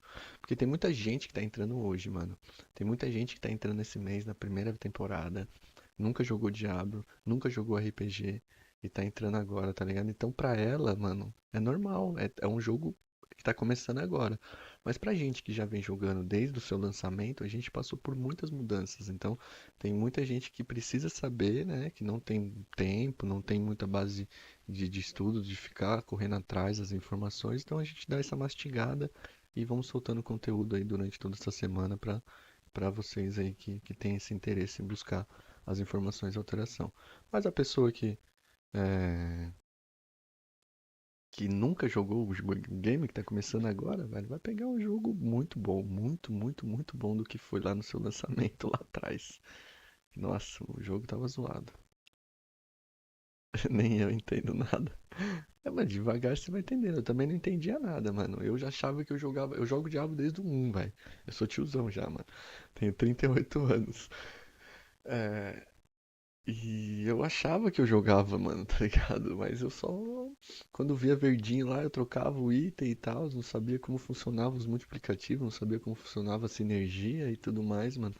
E daí, quando eu decidi gerar conteúdo em março, com o lançamento do jogo, que daí eu comecei a estudar e saber como era um RPG mesmo, de verdade. Então eu posso dizer que eu jogo desde sempre, mas que eu começo a entender a partir de março do seu lançamento do Diablo, né, velho?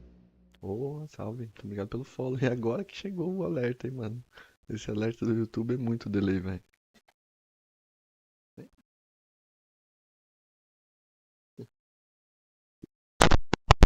Essa cachorra, velho, é foda, velho. Ela aqui, galerinha.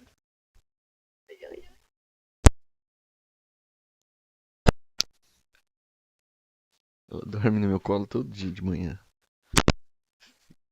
Desce, baixa. Everything in a season, if I kill, I wish I could make a mythic unique deterministically. If I do everything in a season, if I kill Uber Lilith, if I do the season's journey, I want to be able to get a mythic unique. And we saw this as an opportunity to essentially create an identity between the rune crafting of mythic uniques and the blacksmith. We moved it from the alchemist to the blacksmith version of crafting mythic uniques. So now what you're going to be able to do is you're going to be able to take 2 resplendent sparks to the blacksmith and get a random mythic unique. That means no matter what, as long as you do everything in the season, you're going to get a mythic unique. And if you take...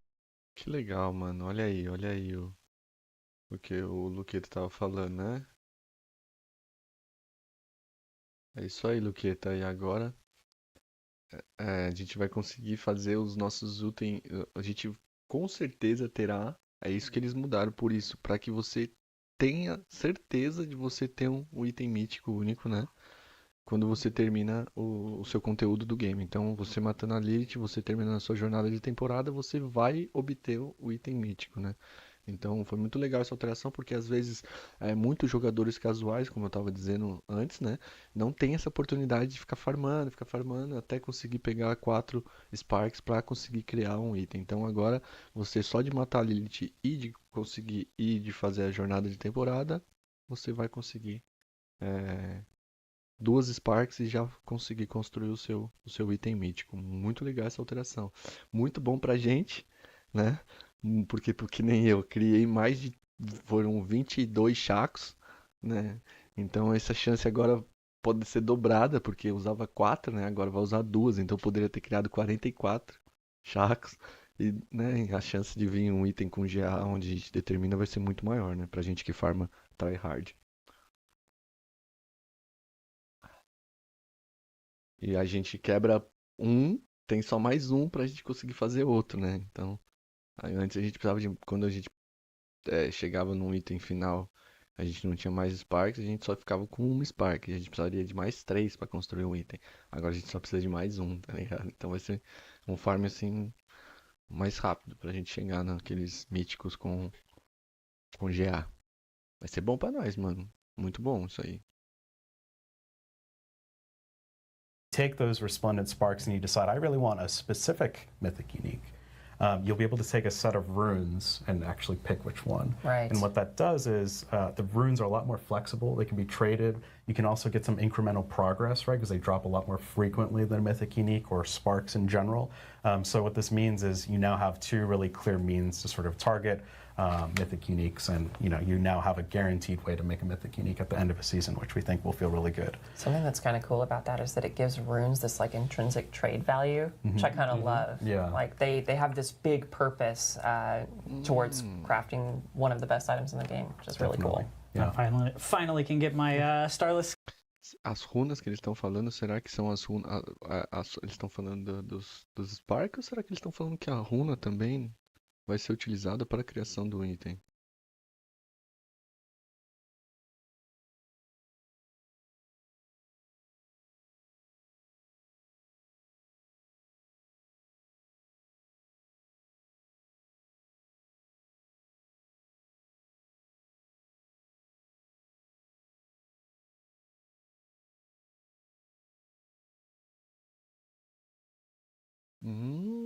É isso mesmo, mano. Então agora a parada vai ser uma criação de item místico mais eficiente ainda, mano. Porque a gente vai utilizar as runas, né? Com as joias específicas. Ó, tu vai precisar de 2 Sparks, a set of rune creates a specific ancestral mystic unique. É. Então a gente vai precisar das runas pra gente criar, né? Um mítico também. Ó o RMT, hein, galera? Ó o RMT aí chegando. Forte. Eles acham que tem 2 formas. Uma é bem aleatória, outra você tem que usar a runa específica para criar o que você quer. É isso mesmo. Tá ligado?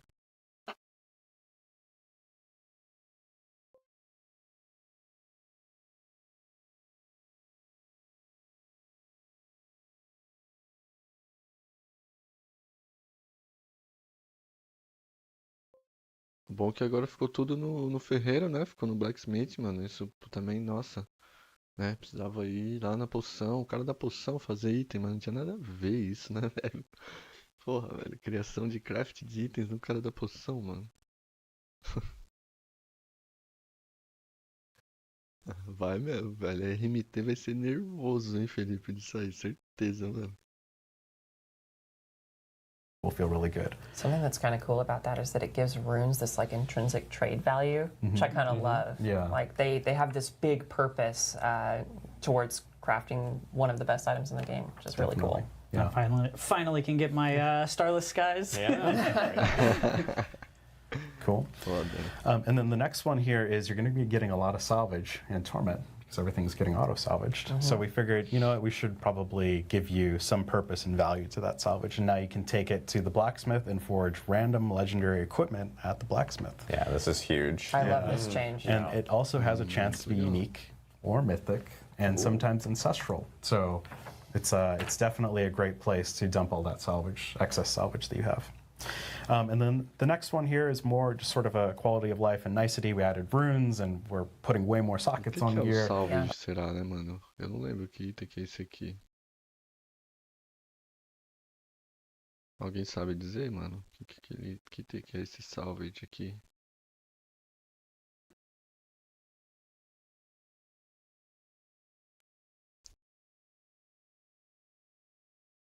E é legal que também vai ter a chance de vir um mítico na criação, né? desses lendários lá no ferreiro, né? We just allowed life and nicety. We added runes, and we're putting way more sockets on gear. Yeah. We just allowed you to... Lembrando, galera, que as runas só estarão disponíveis para quem tiver comprado a expansão, né? Então, para você que quer construir o seu item mítico determinado, né? Se você não tiver expansão, você vai ficar só no random. Você não vai conseguir construir ele de forma específica. To add sockets to gear with just the general salvage material. You don't need scattered prisms anymore. Scattered prisms are required for ancestral items, and that just essentially means, I'm missing a socket. You can easily add one. And then the next one here is mostly quality of life for alt characters, but the jeweler no longer has a level requirement to engage with the jeweler. Previously on the PTR, you had to trade gear to your main character, add a socket. It was super tedious, and we just made it not like. Quem gosta do game mesmo não vai ficar muito tempo sem, né, mano? Não tem jeito, é isso mesmo. Awesome. So tons of big changes coming across a multitude of systems within D4, thanks to a lot of great feedback that we got from all the players within the community, content creators, etc. So thank you guys so much for that. Thank you, Colin, for walking us through that. Next up, we want to talk about some of the class changes and everything. And so Charles here is going to walk us through it. Yeah, I'd love to talk about some of the class changes that we saw in the PTR. Once again, I want to thank all of the players who gave a lot of detailed feedback, a lot of data on how classes are performing, all the different builds, and the new items, new effects, and all that kind of stuff, new skills. It's been really helpful in helping to make sure that we make all our class designs as fun and engaging as possible. I do want to say that this patch is huge. There's lots of changes. I said a lot of new class stuff, but a lot of new system stuff across the whole game. And so we do expect some level of volatility here. And when a lot of things change, there's a lot of unknowns. And so that's just the mindset we're approaching this patch with. And what we talk about here is not a complete detailed list of everything that we've changed from the PTR to live. It's just kind of some samples and kind of talking through our learnings and what we saw in the class design team and what we're thinking about. And so make sure you check out full patch notes once we're done with the stream. And also, if you a lot of the changes came in the PTR initially, so definitely check out those if you're unfamiliar, because there's tons of class changes there as well. Oh yeah. So starting with the Barbarian, we generally saw. Então agora ele diz, né, que são muitas alterações, né, de todas as classes no jogo, que dentro do PTR eles tiveram como analisar muito isso junto com a comunidade, com o feedback da comunidade. Então são toneladas de alterações, como ele disse, que vai estar tudo explicativo no patch notes, tá ligado? Que aqui eles vão passar as mais, né, sobre cada classe. E então aqui eu vou passar um pouco mais rápido, galera, porque eu não jogo, eu vou falar só das classes que eu jogo, né? Então, quando eu for fazer o resumo, que eu vou trazer o vídeo pra vocês no YouTube, eu vou falar só da classe que eu jogo, que é o Bárbaro, o Mago e o Druida, mas o link vai estar aí pra todo mundo. Eu vou deixar o link quando a gente soltar o vídeo na descrição, e se vocês quiserem assistir esse também, eu vou deixar o link aqui na live agora. Vocês podem assistir aí. E cada classe de cada um se informar legal. Porque, cara, eu nunca montei um bárbaro, velho. Então não adianta nada. The Barbarian class was a little bit too weak on the PTR, and I think even on Season 5, I think it's just generally considered a little too weak. Historically, though, it's been one of our stronger classes, but in recent seasons, it's fallen a little bit on harder times. So a lot of our focus here is buffs to some underutilized skills and legendaries and uniques. So we've got updates to Upheaval to make it just a little bit more punchy, hits a little bit harder. We've got updates to some of the uniques that talk to other core skills, like Hammer Ancients and Double Swing, to give them a little bit more damage boost as well. And finally, there's a buff to Martial Vigor passive. That is a passive in a skill tree that gives you some damage reduction from elite enemies, including bosses. And it might seem pretty small on paper, it's just 4% to 6%, but for every skill rank you have in that, you get that much more. And really, when you're fighting the late game tormented bosses and high torment tiers, it's going to be a pretty noticeable amount of survivability against those boss fights for Barbarians. Yeah, those passive skills add up really quickly when you start getting a bunch of ranks in them and stuff, so for sure. Absolutely. Moving on to the Druid, we also think the Druid was a little bit on the weaker end of the... Aí, ó, o Druida, vamos ver o que ele vai falar. O Druida estava um pouco classes. mais fraco no fim, I think there was a few bugs on the PTR that we're addressing as we go live, where some of their effects, specifically in the Paragon, and some of the key passives weren't quite working exactly how we intended, so they might have been que estava com alguns bugs, tá vendo que nos quadros de Paragon não estava funcionando da forma correta. A little bit weaker due to that on the PTR specifically. So we're definitely addressing those. I also wanted to talk about Nature's Fury. This is a key passive that whenever you cast an Earth or Storm skill, there's a chance to cast the same skill of, to cast a skill of the opposite type. And this was causing some unintended interactions with one of the unique items, the Earthbreaker ring, that ended up proccing or triggering Nature's Fury way more often than we intended. That's because we have this concept of casts, where you actually need to press the button and then, hey, you did one cast. And whenever we do something like auto casts, which is like, hey, I triggered a free skill with Nature's Fury, that shouldn't kind of recursively trigger or trigger the other effects that are looking for casts. But in that particular interaction it was, and so we've fixed that interaction, but then thrown some pretty big buffs to those items and the things affected in that build. Então, o que estava acontecendo, por exemplo, na build do druida, tá ligado? Que tava tendo um conflito, dizendo assim, entre a passiva e o Earthbreak, que é o anel do druida, onde a gente, ele tava castando mais vezes, por exemplo, a gente utiliza o Earthbreak porque ele utiliza a... Como chama, cara? Puta, mano. Esqueci o nome da habilidade agora do druida, porra.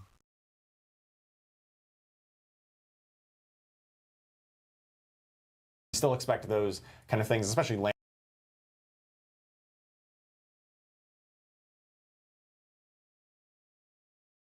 A landslide, né? A landslide que a gente utiliza ela e automaticamente com a fúria da natureza, quando a gente lança uma habilidade da terra, a gente tem a chance de obter uma habilidade de tempestade. E isso estava acontecendo com muito mais frequência. Então eles corrigiram, quer dizer então que a build não vai funcionar como estava, mas eles deram um buff pro anel para que conseguisse isso, tornar essa build ainda viável, tá ligado? Vamos ver como vai ser. Landslide builds that use this a lot to still be very powerful builds going forward. But we just didn't want that one particular unintended interaction to be happening. And that kind of overshines, you know, all the builds, right? When you have like one build that's, you know, crazy over, you know, the top. So exactly, yeah. Especially whenever there's one build that's so dominant, that it really makes it feel like, hey, I'm playing the class wrong if I'm not doing this, and that's not something that we want. We want you to be able to play all the different ways of playing the classes and feel like it's a valid and viable choice to compete or to complete the game. Some of the other changes on Druid as well, we've got some updates to Great Staff of the Crone. This is one of my favorite items that lets your Claw and Storm Strike build kind of synergize really nicely. Legal, mano. Vai mudar o... pode ser que a gente volte We've com uma got buildzinha just de a lot veneno more aí, damage com on Werewolf garras, skills vamos ver. through the Lust for Carnage Paragon node, basically the same functionality, but just added 50% bonus damage there. We saw Werewolves was particularly falling behind.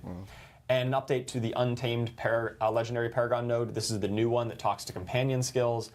Previously, it just gave skill ranks, which kind of fell off as you got a lot of skill ranks. Now it's just multiplicative damage, and I'm really looking forward to seeing some companion druids in the new season, especially with the new key passive. All right, moving on to the Necromancer. So the Necromancer is a class that I think we saw a lot of variety for like blood, bone, and shadow builds. A lot of those were competing very well, but the Necromancer is really all about minions, right? And unfortunately, we saw minion builds really falling behind from where we went. And we know that minion builds are like the most appealing part of the Necromancer. And so on the class 19, we're really committed to making sure that minion Necromancer is good, and we're going to see some massive buffs to this patch, and we're going to continue monitoring to make sure that the minion fantasy is really a powerful and compelling one. We also saw that Necromancer was one of the switchier classes. It had a little bit less defensive oomph than we really wanted, and so we made some updates here to Reap. It's going to give a little bit longer damage reduction, just makes it a little bit more useful for that function. Same with Necrotic Fortitude, gives a little bit more barrier. This is kind of passive barrier generation, so just a little bit more survivability in that late game. And then the rest of it here is just talking about minion buffs, right? We've got Kaelin's Edict, the key passive. This is going to, previously it just gave you attack speed for your minions. Now it's also going to give you bonus multiplicative damage for all your minions. A bunch of, and now we think with this update, it'll still be a competitive. Enlightenment had an issue where it's all about alternating skill casts. Okay, you cast fire skill, you cast lightning skill, you cast cold skill, and you get these stacks really quickly. Unfortunately, it was stacking up unintentionally from some of those auto casts that we were talking about earlier with Nature's Fury, where when you trigger bonus casts from like unstable currents, it was actually ramping up the Enlightenment way too fast. And so we fixed that interaction, but that we were talking on the Rogue. And some nice little buffs here to Rain of Arrows, just to make it work a little bit better with imbuement skills on it. All right, and finally, the Sorcerer. The Sorcerer was definitely the strongest class I think we saw on the PTR by a fair margin. Just a little bit, you know? It was quite strong. People were having a lot of fun with Sorcerer builds, especially with the new key passive Enlightenment. And Enlightenment had an issue where it's all about alternating skill casts. So, okay, you cast a fire skill, you cast a lightning skill, you cast a cold skill, and you get these stacks really quickly. Unfortunately, it was stacking up unintentionally from some of those auto casts that we were talking about earlier with Nature's Fury, where when you trigger bonus casts from like unstable currents, it was actually ramping up the Enlightenment way too fast. And so we fixed that interaction, but we think despite that, Enlightenment is still one of the strongest key passives to Sword. So it just brings it down a little bit, but we still Então, eles estavam no PTR, eles disseram que aconteceu a mesma coisa com a passiva do druida, né? Essa nova passiva do mago. E que ela estava castando, multiplicando muito maior do que eles desejavam. Então eles reduziram, mas ainda continua sendo a passiva mais forte para usar no mago. Vamos ver, né? Still think this is going to be a really powerful and compelling new key passive to play with once we go live. Two other changes here with the Flame Scar and Oculus uniques.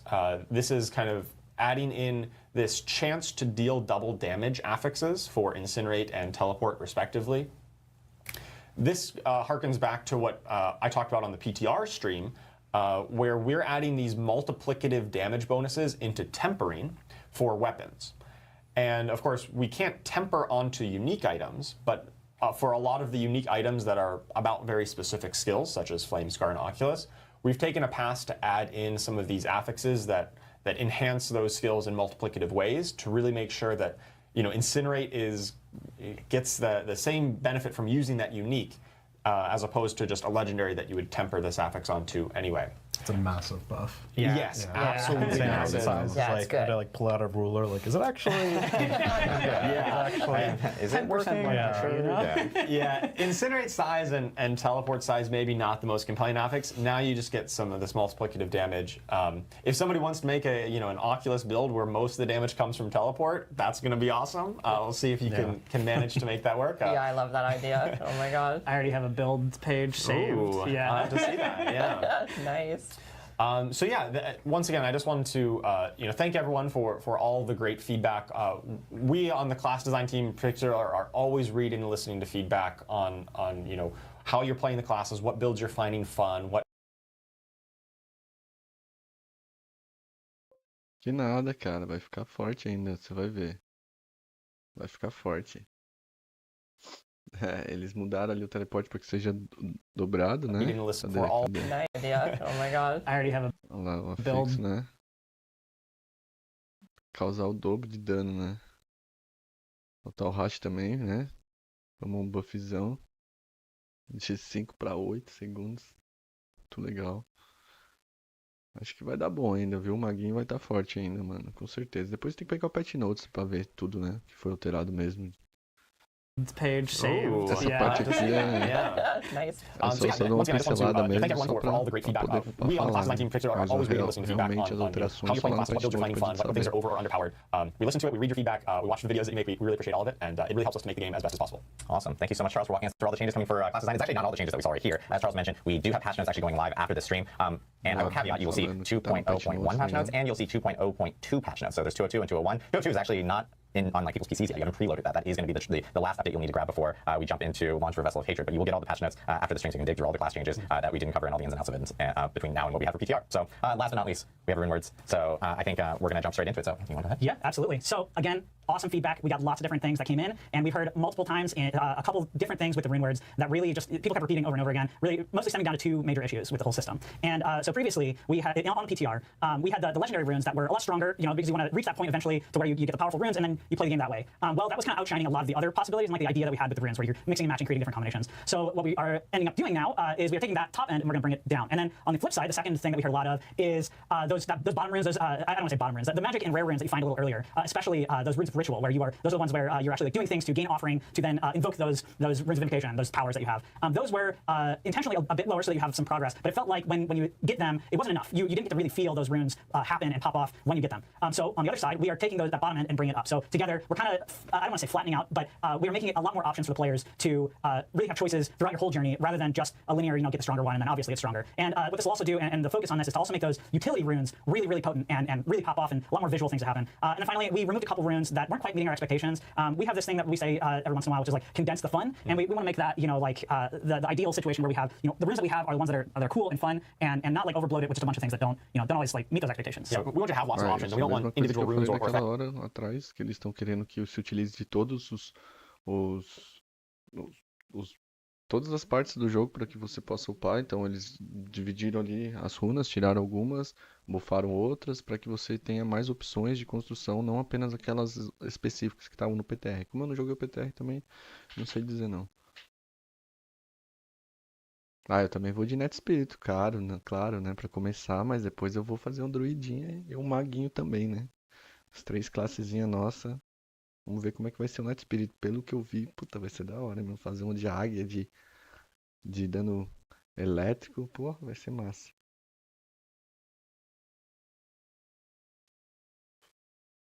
Eu tô pensando em tentar construir uma build, mano, sem seguir nenhum guia.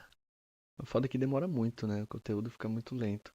Mas talvez eu faça isso aí, vamos ver. Effects to really overshadow everything else, but that does mean that, we want to make sure that all the options are really compelling. And so ones that aren't in a bar, we just would rather take them out rather than leave them in. Yeah, absolutely. And I think we're always going to be adding to the rune system, of course. So we want to leave ourselves the space. We didn't want to water down the pool with things like the lightning bolt effect rune. It's like that didn't really have, it was an evolutionary dead ends. We didn't necessarily have any way to juice that up. So we want one of rune drops for it to feel like, oh, there's this new toy I can play with, right? It's important that every choice in the rune system is meaningful. Like every possible rune you can take or combination, like there's something there, right? Yeah, you want to feel it for sure, and it doesn't want to be something that, you just like, oh, I got this rune, and it's like, well, let me find another one. So, all right, so here's some examples of some of the Aqui são alguns exemplos das runas, né? Que eles fizeram alteração.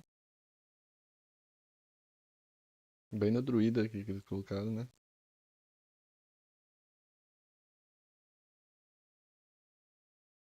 Nossa, da hora, hein?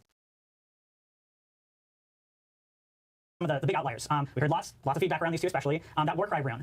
So while it was getting berserking to everyone, it was a big power bonus, and so we're going to bring that down a little bit by just it's no longer going to give that that enhanced version. It's just the baseline version, so it no longer gives berserking to all players. That does mean it still works for barbarians because that is their skill. They should still be able to gain that power as they would expect.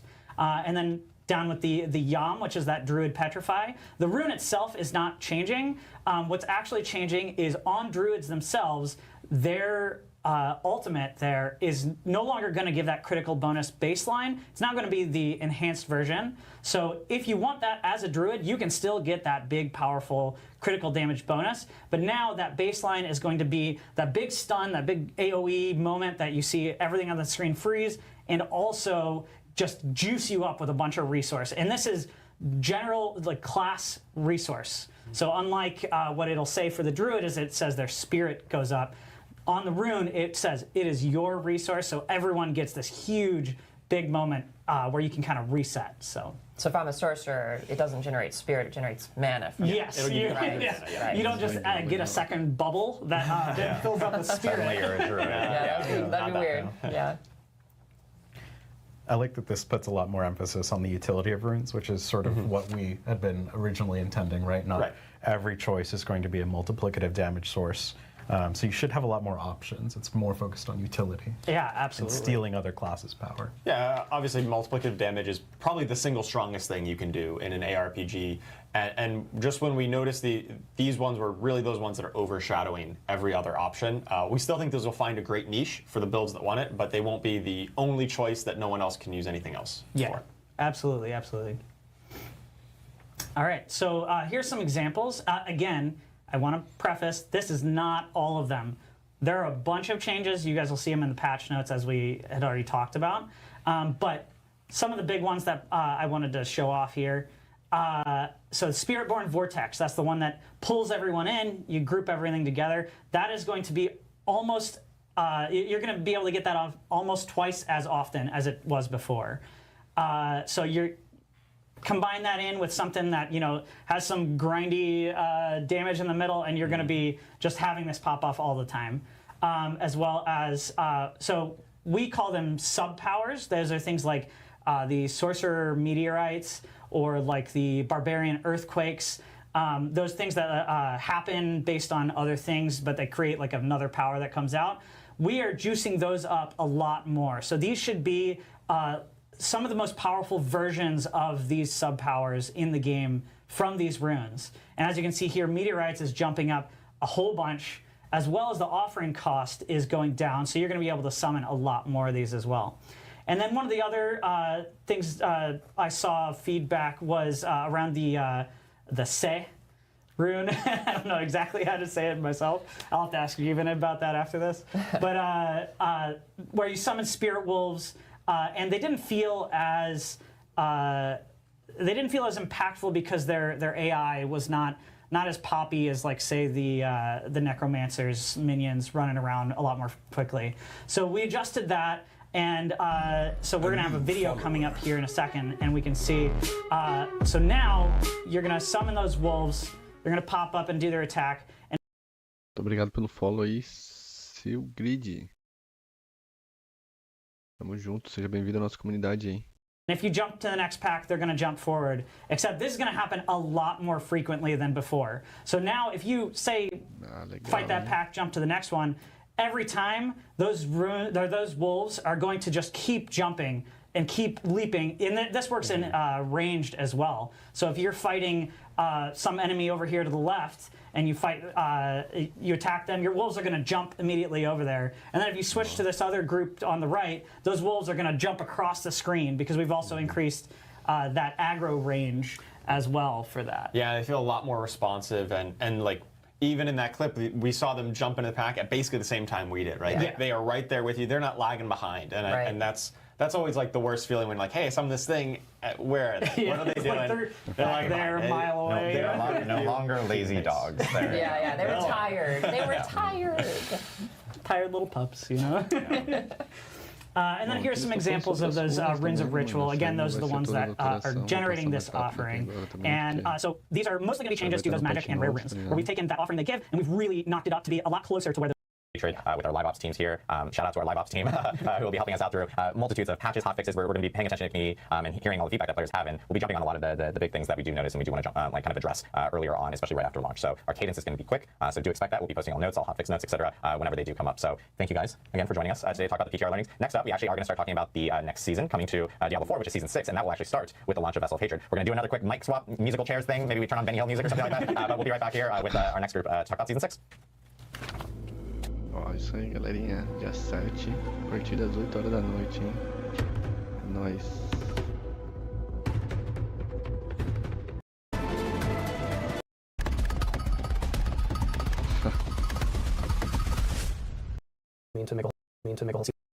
Agora eles vão falar um pouquinho sobre o que vai ser a sexta temporada, né? O conteúdo da sexta temporada. There we go.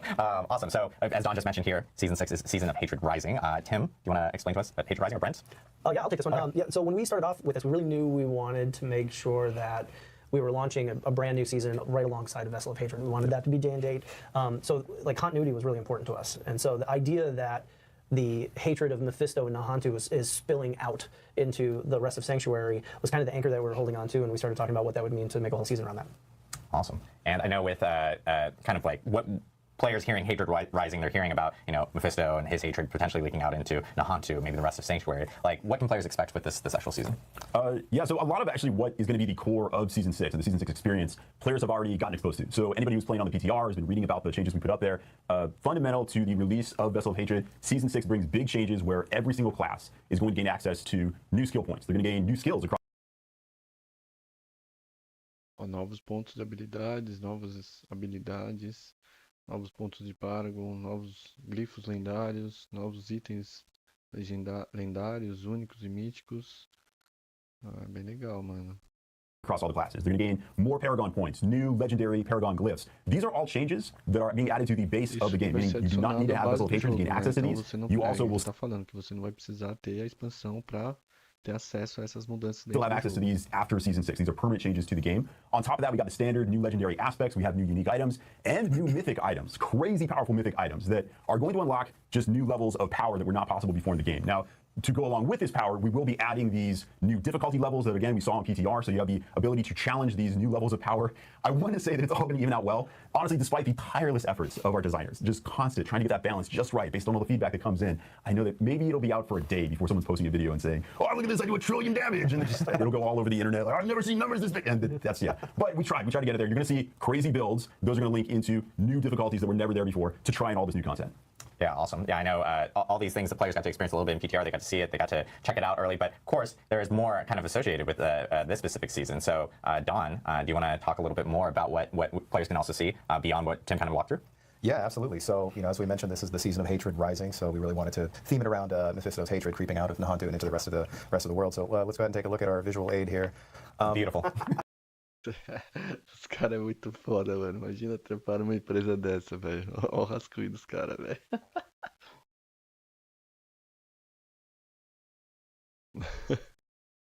I was promised official documents. I was promised that this would be turned into real art when I sent this over. I didn't think we'd be showing this, but hopefully this will all make sense by the end of the presentation. Just for now, just take it in. There you go. Yeah, everyone loves designer art. It's core to all our live streams that we do. Art by Don Adams here. So yeah, and frankly, I think it speaks for itself. I don't really know there's much more to say. But let's go on and go ahead to the next slide here, and let's take a look at some real art to get you ready for the season here. This is of course amazing key art from Dave Raposa. I just love kicking that demon in the face. That makes me happy every time I see it.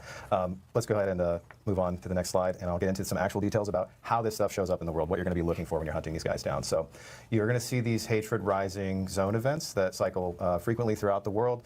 When these are up. Ah, que legal, vai ser algumas áreas de evento, né? Tipo, vai ter pelo mundo lá na temporada, como se fosse, acho que aquela dos vampiros, né, mano? Que entrava como maré, né? Como a maré em determinadas áreas. E a gente vai lá para fazer esse conteúdo, né? Everything in that area is going to be corrupted by hatred. You're going to be seeing environmental changes, lighting changes. The monsters will actually have, kind of hatred gummy goop on them. You can be ambushed from portals randomly. And really all this is just setting the stage for the Realm Walker. So you'll have a separate event icon that'll let you know when the Realm Walker is going to be up. It's a world event, so it'll be in that list on the map with other like world bosses and Legion events and stuff. And we have some video here to kind of show you what it looks like. Oh, actually, I think we have another slide about the Realm Walker first, sorry. Yeah, so this is what he looks like in game. He's awesome. These are just big, hulking kind of monstrosities stomping around, just spreading Mephisto's hatred. They summon in monsters from a plane of hell through this portal on their back. And a lot of the monsters they summon, most of them are actually new monsters from Vessel of Hatred of the Hollows family, which are super cool and gross. So I think now we can take a look at what it actually looks like in game. So here's some players waiting for him to spawn. He starts burrowed like that, and you can kind of click the portal to summon some stuff to fight while you're getting warmed up here. I just love these enemies. I think they're so cool with the hollows. So he busts out of the ground, and this is actually, we want to do something new with this event and lean into the fantasy of this giant thing just like stomping around. So it's actually a walking world event. He has several different paths he can take throughout each area. He walks through the zone, and as he walks, he just leaves this, chaos behind him in his wake. He's summoning tons of hollows, and if you get in front of him, he just punts you out of the way and keeps going. You actually can't even damage him directly in this phase, but if you kill enough of the adds that he's spawning, it'll create these bloodbound guardians. Killing these will shave some of the HP off of the Realm Walker. So when he reaches the end of his path and you can actually fight him, you'll have less HP to burn through. So this is a nice way to incentivize actually participating, sticking around for all this chaos. Obviously, lots of XP and whatnot from the mobs as well. So this is the event that he kicks off when he actually gets to his destination. When you interrupt this ritual by destroying all of these destructible hatred spires, that's when you'll actually be able to fight him directly. And I think we're going to see that here very quickly. This is a really cool encounter. There's just lots of, he has a big smashy attacks. He sprays a lot of damage everywhere. Okay, so they've taken him down, and when he dies, that weird portal on his back drops down and stays open. And there's only really one thing to do with a weird portal. Yeah, you go in the portal. That's your option. So that's what portals are made for. Successfully killing the Realm Walker, taking down this massive demon, finally grants you your reward of more demons. So you're going to go into the Seething Realm. This is part of the Mephisto's area of hell, so you are going to have to continue fighting in here. It is not a barren landscape, but the demons you fight in here comparatively, if you were strong enough to take down a Realm Walker, don't be too worried. I think you're going to be able to manage the demons inside of the Seething Realm as well. This dungeon is a little bit more of a reward dungeon. So once you get in here, you're fighting your way through to get specific buffs at the end of it. So if we want, we can jump into the video here. Yeah, this is the first section. And this part, you're just kind of mowing through some of these smaller guys. You're really just looking for a specific gate here. There's a portal that you're going to be activating and making an important choice there about which section of the Seething Realm you go into. Here it is. This is the gate here. So you're going to click on this. You now have options. Based on a few consumables that you can put in, you can go into sections that are more focused on equipment bonus, a gold bonus. You can get a socketable bonus. You can get more endgame items with like compasses and boss materials. So you're going to pick one of these and decide that's the section I want to go into. You're going to get some drops similar to that in this section of the dungeon. But more importantly, this is going to set you up for the type of buff you want to get at the end of the dungeon. So again, this is not an empty area. You are going to have to fight through it. You're going to encounter more hollows in here, some more elites. All of this leading up to a chest at the end. Here's your reward. So finally, you just click on this, you get your reward. Just kidding. Yeah, of course it's a cursed event. Of course. You're going to have to fight even more demons. Nothing's free in hell. This is just how you got to do it. So you fight your way through some more elites, but don't worry, I believe in you. You can get through this. If you kill the last guy, there's one more there? Take him down. Come on, you can get it. All right. So he goes down. Now you get your prizes. You're going to open these chests. There's a variety of loot that you get, but one specific item that you're looking for in here, which is going to be a seething opal. So these little, there they are, yeah, little seething opals. They got a little seasonal marker on them. This is special to Season 6. When you get these, you're going to take a look here. This is going to be a buff you get based on the one that you chose. There are some fundamentals you always get. So a seething opal always gives you a 15% bonus to experience. This is especially cool because it stacks with elixirs. You can have an elixir and a seething opal active at the same time. That's a huge bonus. On top of that, any seething opal that you use is going to allow you to now get reputation with the remnants of the Zaka room. Don will talk about that more in just a second, but that's going to be the reputation track for Season 6. And then beyond that, you'll get a bonus depending on which portal you went through, which section of the seething realm you decided to go into. Here we go. Yeah, if you want to snapshot this, anybody who's screenshotting, these are some of the bonuses you can get. As you can see on here, you're getting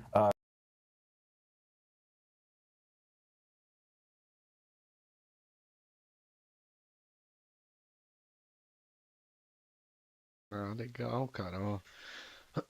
Então, quando a gente for abrir, né, essas DG, a gente vai poder... O que a gente tá precisando de mais? Pode dropar mais gold, pode dropar mais equipamento, pode dropar mais craft metals e ervas, né? E 15% a mais experiência, mano. Porra, legal, mano. Maybe more items, maybe more gold, more sockables. So these bonuses are going to occur while fighting anything while having this buff active. So equipment, as an example, maybe I wanted more items to be dropping. When you kill monsters, there's a chance that they're going to drop a cache that is going to give you some additional loot. And if you're playing content in, let's say, further in the end game, that monsters don't traditionally drop loot, not to worry, we've adjusted that as well. If you play through the... Esse daqui.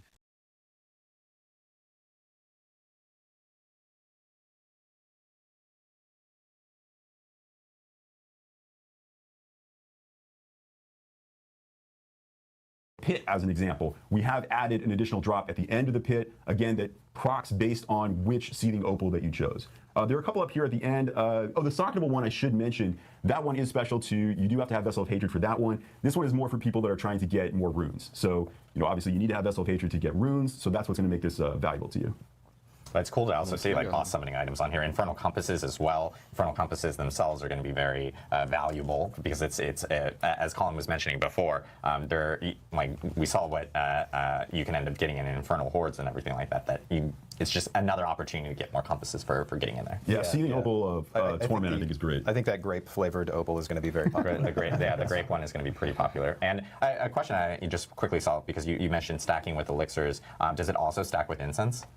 Yes, it will stack with incense. There you go. So that's a triple stack of XP right there, which is actually really cool. Yeah. So that's awesome. So obviously, like we're seeing the rewards here, and one thing that you had mentioned, which was the Zach Room remnants. Like, what, Don? Can you talk to us a little bit about kind of what that progression track is going to be?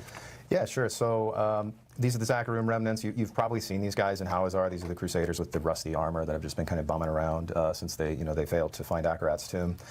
They have a very personal connection with Mephisto. He of course destroyed basically the Zakarum order many years ago, and at this time they're still just not really ready to stand up and fight this at full force. Right? They've been dealing with cultists, and they're just not at their full strength. So you'll meet this Crusader right at the start of the season, who will give you it's a very simple intro quest, basically, to guide you to kill a Realm Walker, clear a Seething Realm, and he'll be your point of contact for reputation rewards following that. So, basically, we built this in a way that, with the opals giving rep for all sorts of different activities, the idea is that you can, go and kind of do whatever you want to do, as long as you're checking in periodically with the Realm Walker and keeping a stack of these opals on hand. It's very open-ended how you want to push this reputation track. Yeah, it is always nice to see that anywhere that new demons occur in the world, there is always some faction out there that's trying to take care of them.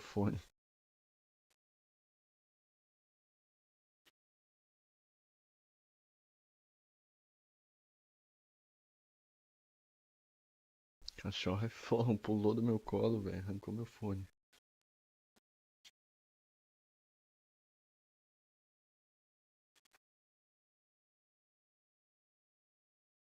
Ah, vai ser bem legal essa campanha de temporada, hein, mano? Da hora.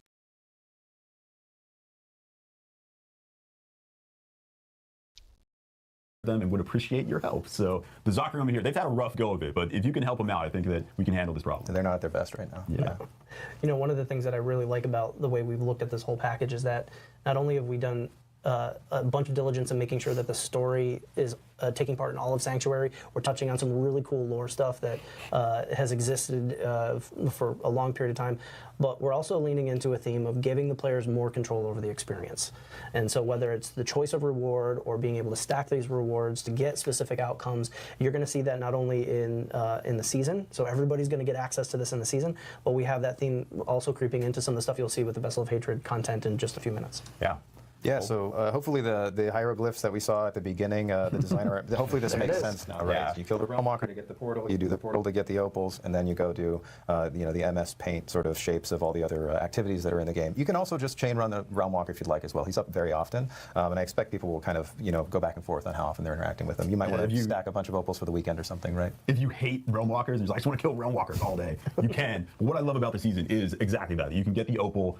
It's a great buff, and now go play other content, including the new content that's coming out in Vessel of Hatred. If you bought the expansion, got a lot of options there, so you don't have to just play the seasonal content. You can go play this other stuff while still having the buff. Including the Vessel of Hatred.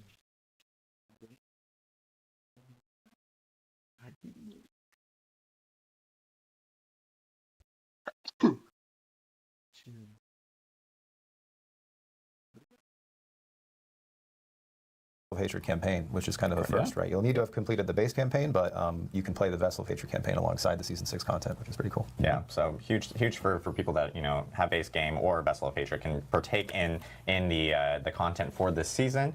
Don, Tim, thank you guys for walking us through all the Season of Hatred Rising content that's coming with the launch of Vessel of Hatred. This is starting right at the beginning, right when Vessel of Hatred actually comes out, which is on, again, October 7th at 4 p.m. Pacific. For some people. for 4 p.m. Pacific time, which is for everyone because it is one global release. So right. yeah, so it'll be 7th for me. Yeah, 7th for us here in California, but for other people, if you follow time zones, that's what it'll end up being. So we'll see Tim more during our Q&A at the end, but we are actually going to jump into some of the Vessel of Hatred features next. We're going to do another musical chairs, Benny Hill style, swap out some mics and everything, but we have a lot to talk about. We got Spiritborn stuff to talk about. We got Cuirass Undercity, or Cuirass Undercity to talk about. Been doing that quite often this week. Dark Citadel, and of course Mercenary. So we'll be back with a whole new crew here in just a couple minutes. A temporada vai trazer itens pra gente pra nossa evolução dentro do game, onde a gente vai poder empilhar com o Elixir, o incenso e essas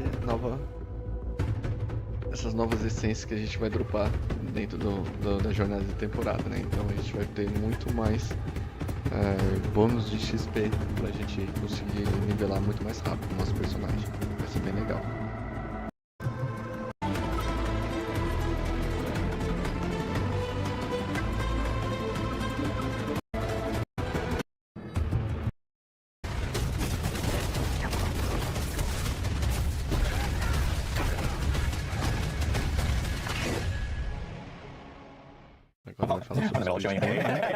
Welcome back, guys. We are here to talk about Vessel of Hatred content. This is all the new content that's coming to the expansion. We've actually talked about this before in specific moments, but we didn't do like kind of bigger, deeper dives on this beyond like the Spiritborn, where we had a separate stream on, but we actually even have additional. Bora falar sobre a classe nova, tá ligado? Salve, salve, Mística, beleza? Ah, eu tô, né, velho? Vai ser muito louco, né, mano? Novo jogo, né, pra gente. Tudo diferente, tudo novo. Isso é da hora. Como eu não manjo de inglês, né, mano? Eu tô assistindo hoje, legendado, pra entender tudo que vai vir aí, né? Updates on that, but I want to let you guys introduce yourselves. As you can see, Brent is now moved to being next to me. Just want to be a little closer, that's all. But Derek, you want to kick us off? Yeah, hey everyone, I'm Derek Nunez, lead season designer, and I'll be chatting about the Cuirass Undercity in a few. Bjorn Mickelson, class designer for Spiritborn.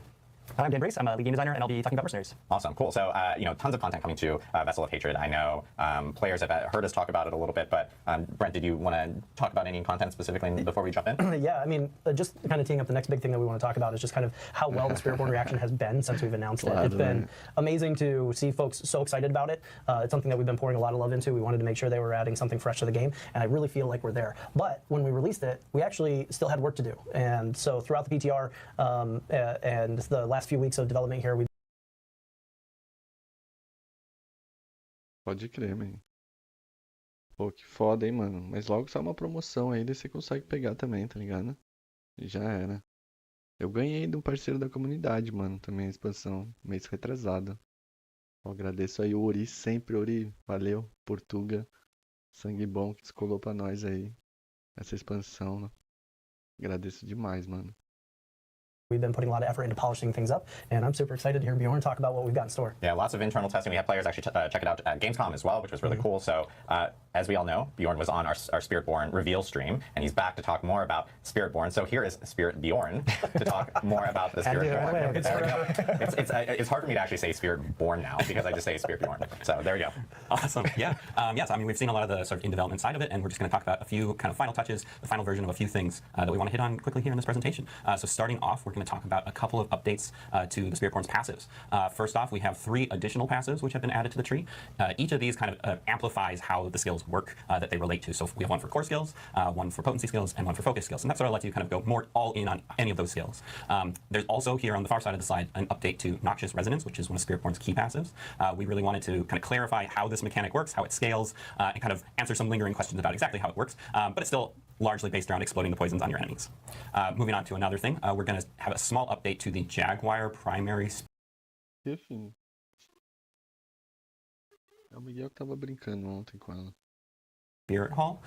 This will still do lots of damage whenever you spec into it. It's all about damage with the Jaguar, but this has focused it a little bit more about multi-attack skills, high attack speed, and really like allowing you to ramp up the damage that you can get it, because now it's also based around the damage that you did in a short window. So that lets you sort of echo all of that damage that you did the faster you're attacking.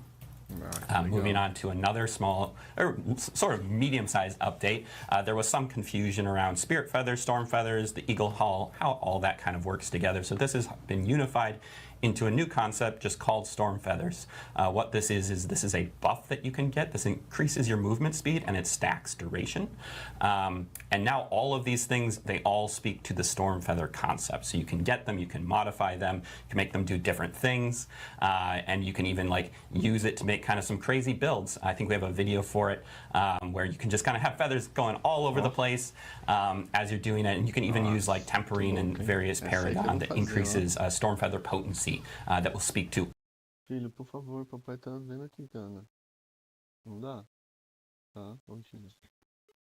Papai tá vendo a atualização do jogo. Não dá, tá? Hoje não dá. Fica aqui.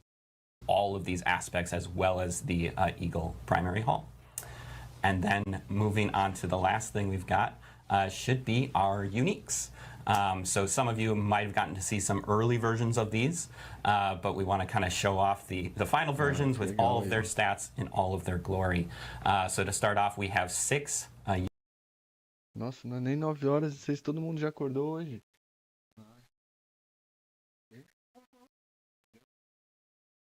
Acordou ainda? Não. Passou, mas eu vou orelha, ouvido. Passou? Que bom. Tá?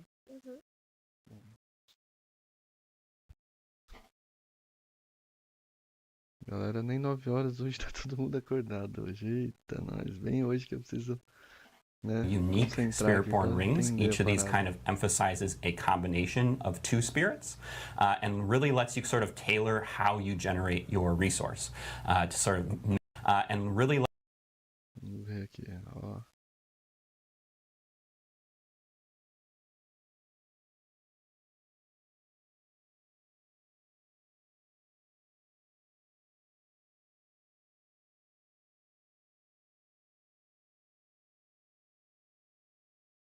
Lets you sort of tailor how you generate your resource.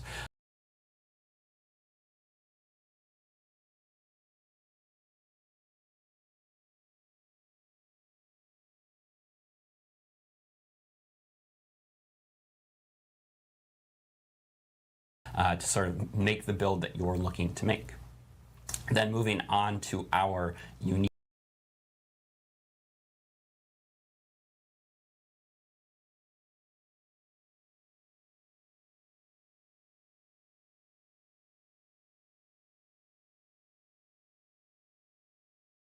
Armors.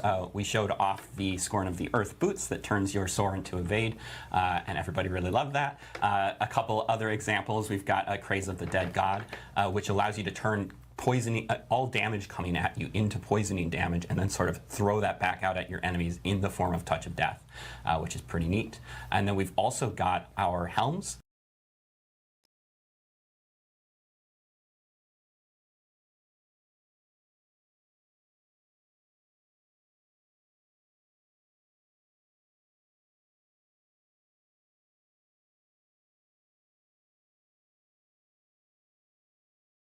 Ixi. 300% de dano após por 4 segundos depois do ataque do alguém.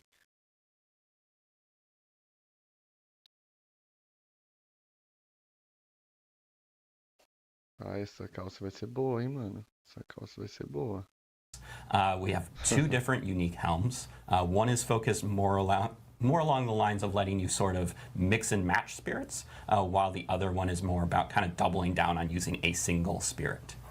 And then finally, we have our unique weapons. We've got several glaives. A luva é qual delas? Acho que tem duas, né? Deixa eu ver. Essa daqui, né? Ah, não, é só essa aqui. É Crazy the Dead God.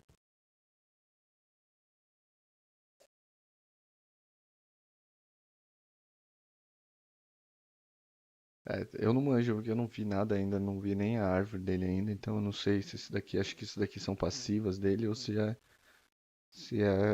skill mesmo, né?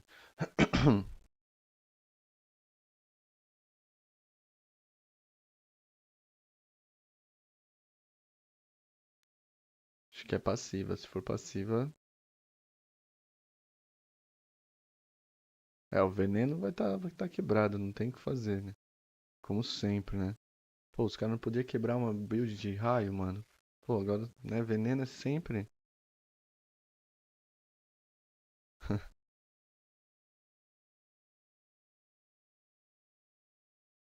Filho, Davi, vem aqui. O que foi? Chama sua mãe, papai tá trabalhando aí, não dá. Bom, falta uma mãe, papai tá em live. Fecha essa porta aí, por favor.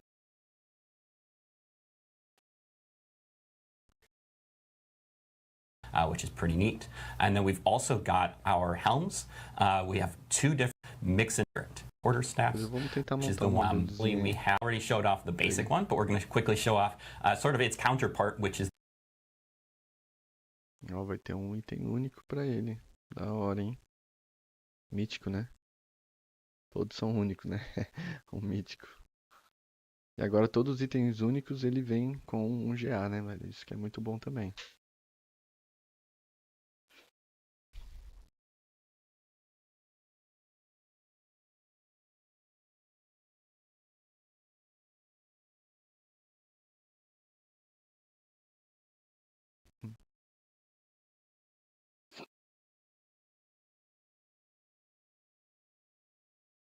Is the one for your core skills. So this one allows you to sort of spam your core skills almost as if they were basics. That's sort of reduced damage, but when you're at maximum vigor, it ramps up to be a maximum size, guaranteed crit, just massive screen clearing version of the core skill. So we think that one's pretty fun too. And then lastly, I believe I have a slide just for, yeah, there we go. Our drop tables for the bosses. So if you're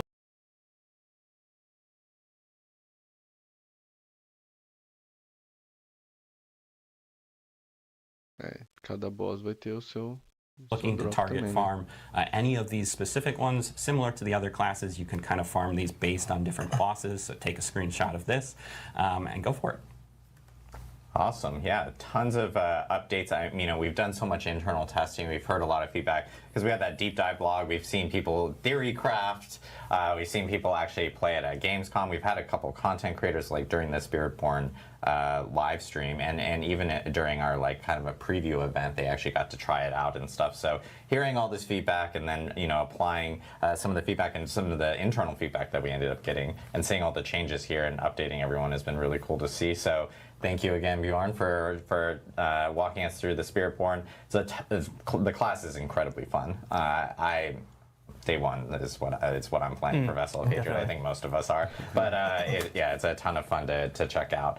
Next up, what we wanted to talk about is Cuirass Undercity. This is actually a feature that we did announce with Gamescom, but we didn't really get a ton of opportunities to really kind of dive deeper into what Cuirass Undercity is. So Derek, you want to take us through this? Yeah, absolutely. So the Cuirass Undercity is a brand new dungeon experience that our Vessel of Hatred players will be unlocking throughout the course of the campaign.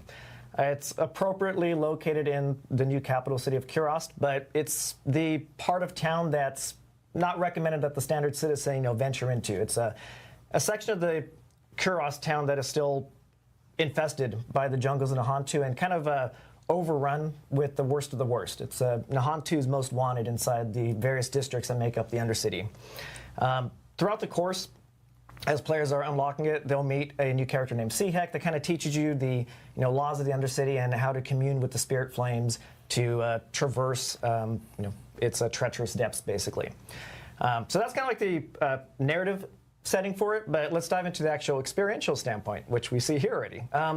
So the Kurost Undercity is an intense multi-floor time attack dungeon where players will be racing against an aggressive countdown timer to reach the district boss with as high of a rewards upgrade meter built up as possible and try not to let that timer expire.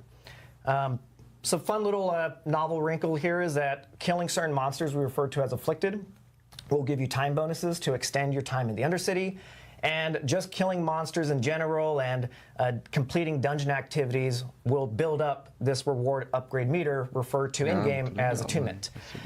As far as the Undercity's role, it's one new novel leveling content, but its power really comes into the fact that it's brand new opportunistic content that allows players to make very efficient, very specific progress towards rewards goals as the opportunities arise. I'll dive deeper into that in the next few slides, but for now, just want to kind of set the stage that the Undercity does not necessarily have any objective aside from get to the boss, beat the clock, and do so with the highest amount of rewards upgrades built up as possible. How the players go about doing that is entirely up to them, because this is, again, a dungeon that celebrates autonomy, flow, and variety. And this is a good example we were talking about earlier. When we're looking at the new modes that we have, we want that player agency to come back to the player. Yeah. Play your way. And I think this is a perfect example of that. Yeah, absolutely. So let's dive into the next slide here. Cool. So I mentioned opportunistic content. And this is where the Undercity's primary role in the reward structure is. So we have dungeon keys that grant you access to dungeons.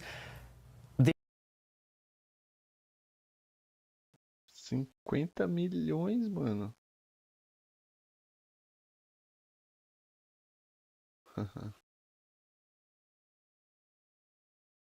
The Undercity's version of a dungeon key is in the form of tributes. So you can hop into an Undercity run without a tribute, just do the thing, the base run. But when you start applying tributes, this is where we allow you to define the specific reward upgrade opportunities of your next Undercity run at the cost of increasing the run's challenge. So you can see an example of a tribute here. This is the Tribute of Radiance. And when you slot this in, so long as you complete your Undercity run with at least attunement rank 1, we will guarantee that you get ancestral legendaries at the end.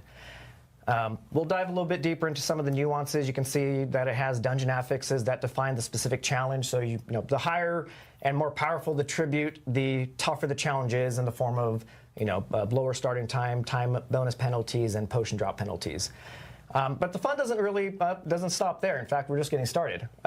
Once you apply a tribute, you now unlock the ability to define a bargain. Each tribute has a list of bargains mapped to it. So this Tribute of Radiance has a collection of them. We're just picking out a couple that seem pretty fun to show off. And bargains allow you to further customize your rewards at a varying material cost. So we have one here, skill ranks. Legendary armors will always possess at least one skill rank affix for X amount of gold here. And then the passive ranks, which you'll see a little bit more later, the legendary amulets will always possess at least one passive rank affix. So let's go into the next slide just to, again, recap the full flow. And we're going to see a video of all this to let it all kind of like soak in and see like the full flow of the Undercity. So we have the front-end experience where you interact with the Spirit Brazier. You can jump directly into your district run, or you can optionally apply a tribute and then a bargain to specify the rewards opportunity of your next run. So let's go see this in action. Look at that. Então a gente vai poder fazer ela só com a chave também, ou a gente pode acrescentar, né, algumas barganhas, igual ele falou, pra gente ter uma recompensa maior no final, tá ligado? So this is the hub of the Undercity. A gente vai ter as chaves, né? Onde a gente coloca. And that's the Spirit Brazier that I was mentioning. You can see that we have the base, the base run rules. Starting time, no time bonus penalties, no potion drop penalties, and we have the opportunity to apply a tribute. We have 4 tributes here, so we'll show these in a still shot later, so you don't have to worry about, oh, what does it say?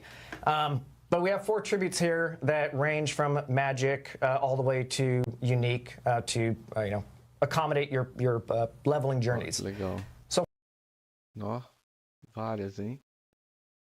Muito legal. 50 milhões as passivas, velho. Vai ser uma forma de queimar gold também dentro do jogo, né? For now, we applied the legendary tribute that'll guarantee ancestral uniques at the end of your run. And again, this is the list of potential bargains that I mentioned that each tribute has. Each tribute has varying quantities of bargains attached to it. So we're going to pick the passive rank legendary amulets for the low price of 50 million gold. The Spirit Flame services don't come cheap, but they're worth it. So we got the portal open, and we're going to hop into the run. We're going to have this play a couple times. First, I just want to point out the HUD, because this is really kind of your guide through the experience. So you can see at the top, once we exited that Spirit Aura, the timer starts, and that's a nice little timer at the top right-hand corner of your screen. We also display the number of floors that you have left to traverse. Very key information right there.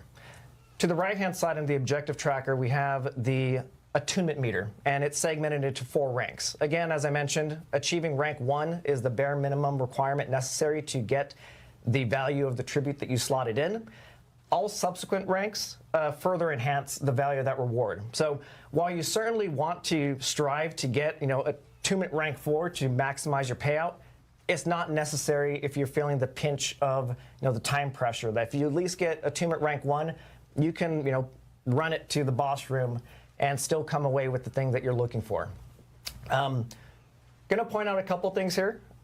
You might have seen, let's do the Spirit Beacon. So the Spirit Beacon is one of our activity types, and completing it both gives you attunement, a good splash of attunement, and it applies a momentary spirit buff that increases your movement speed and reduces your, the skill cooldowns. Again, you got to move fast in the Undercity, so these Spirit Beacons are incredibly useful for getting you to the next location, whether it's another Spirit Beacon or the exit. We're also kind of showing here the lesser afflicted. As you can see, they're clearly marked in the game world. They're all orangey glowy, so you can keep your focus on the combat. And killing them is what gives you the time bonuses to extend your run. I think that's kind of the long and short of the Undercity run. Again, this is an example of floor 1. Não nada. Calor pra caramba, velho. A Venus estava deitada aqui no meu colo ainda. There's still 2 more floors to traverse to get to the boss room. Yeah, let's hop up. There we go. We're into the boss room.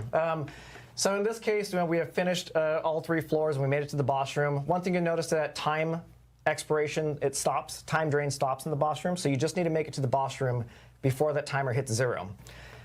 This is Aaliyah, one of our 3 district bosses. And it's important to call out that there are 3 total districts to explore in the Undercity. Salve, salve, Miguel. É nóis, mano. Bom dia, bom dia. Foi, mano?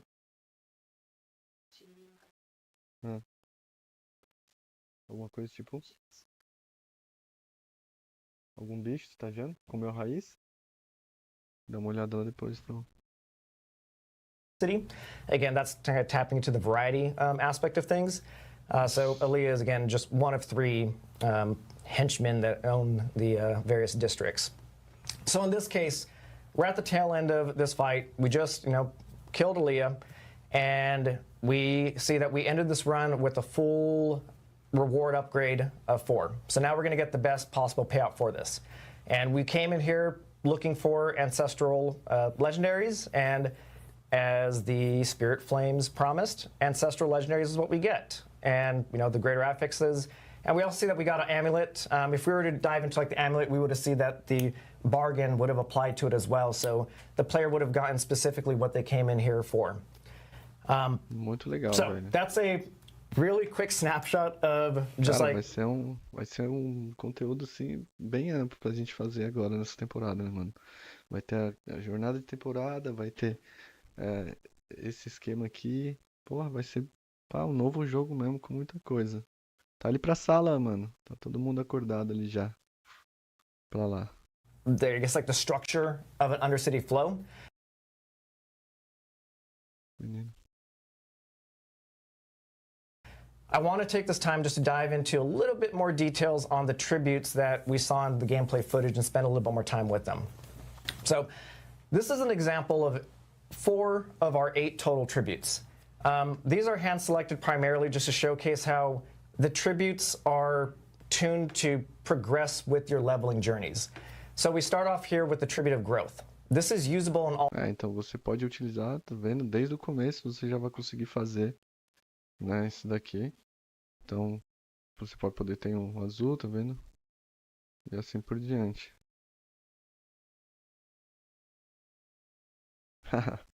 Não tem amigo, chega a jogar com nós, mano. Nossa comunidade, eu vou ativar o nosso clã, mano.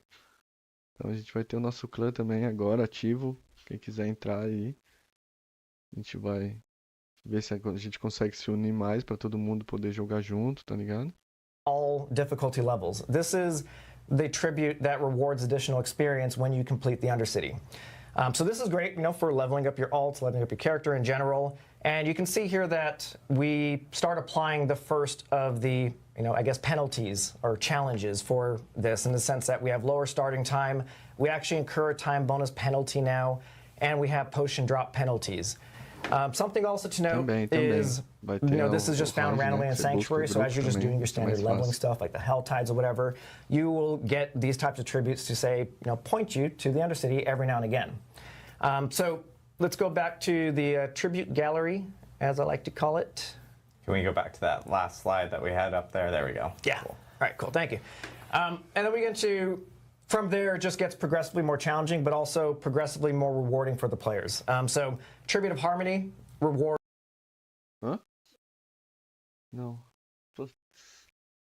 Rewards guaranteed runes. This is a Torment tier difficulty. And you can see, we just amp up the challenge with each one. No fundo? Sem água? Como assim? Hã? The Tribute of Radiance is the one that we just saw in action, that we guaranteed Ancestral Legendaries. And the Tribute of Ascendance is an example of kind of like the cream of the crop tribute, unique tribute that guarantees several uniques with an increased chance of a mythic unique. And I just want to call it out here that I know that the last 2 tributes say that, they're resolute tributes and they only apply rewards to the player that offered it. We do have variants of both of these that work in party. So that, whole is covered. The rest of the tributes that don't have that distinction, they reward everyone in the party. It's just these last 2 that, kind of had that little, asterisk on it. Yeah, I think that's the gallery of the tributes. And again, these are mapped to... The rest of them are mapped to a variety of content like the Whisper Caches, the Summoned Lair Bosses, and a variety of things that I'm forgetting on the spot here. Yeah, this is a fantastic activity to do when you're somewhat in the mid-game of your journey. So you're going to be introduced to this as you're making your way through the campaign. And but the thing I like about it is with all the progression changes that we've been looking at, this also scales with you. And so this is the type of activity that's going to stick with you for a while. It's a great way to get control over looking for the items you're looking for, and the time attack feature of this is really great. Yeah. And I think the big thing here is like you can do it solo or you can do it with a group. So it's not like you have other options if you want to bring in a full party or if you like to just conquer it yourself. And I know a lot of people in the chat are going like, hey, 50 million for all that. There are. I'm not sure if you guys saw all the different bargains and everything. There's a plethora of different costs for a lot of different options. And depending on what you're looking for, you can obviously target specific things. You may specifically want uniques or something like that, and that like chaotic uniques I think had like an obol requirement or whatever. So there's a lot of different bargain options for players to get, and if you are looking for specific rewards, you have an additional avenue to do so, which is really cool with Cuirass Undercity. So awesome. Cool. Well, there we go. That's I think there's more, actually. More? Oh, we're not done yet. We're not done yet.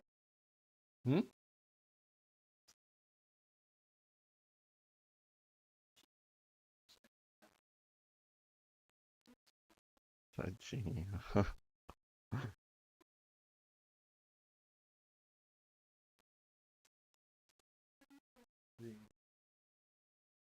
Belezinha, meu filho. Best prices. Yeah, you know, the Cuirass Undercity is the gift that keeps on giving. So, one additional activity that you'll discover as you're romping through the Undercity is our Undercity unique treasure goblin, the Portal Prankster.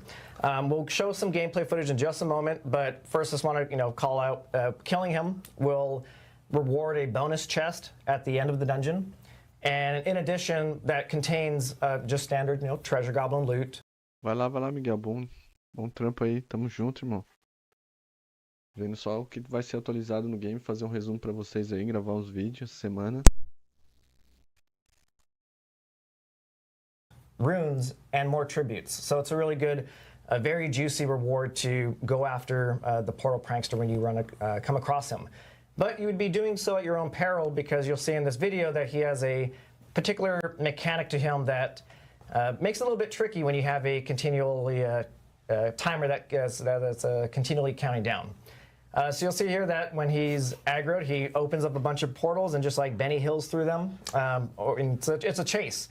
So this is kind of tapping into the risk versus reward nature of the Undercity, where you make decisions based on how confident you are at the current state of your run. And again, killing him is very lucrative. He doesn't drop anything aside from attunement right from the get-go, but all of his rewards are funneled at the end of the experience. So again, a variety of the spice of life in the Undercity, and really excited to get this into the hands of players.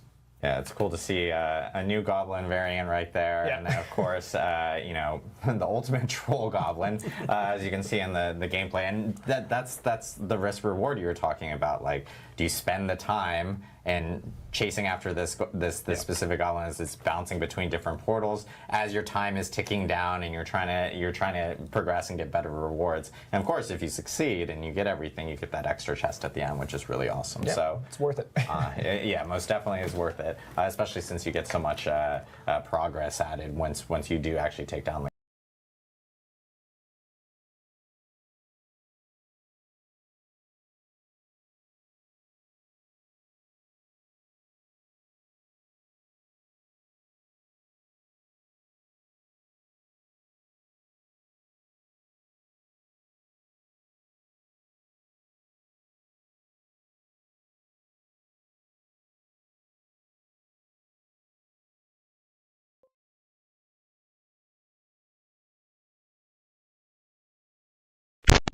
Eita, nós. Pera aí, mano.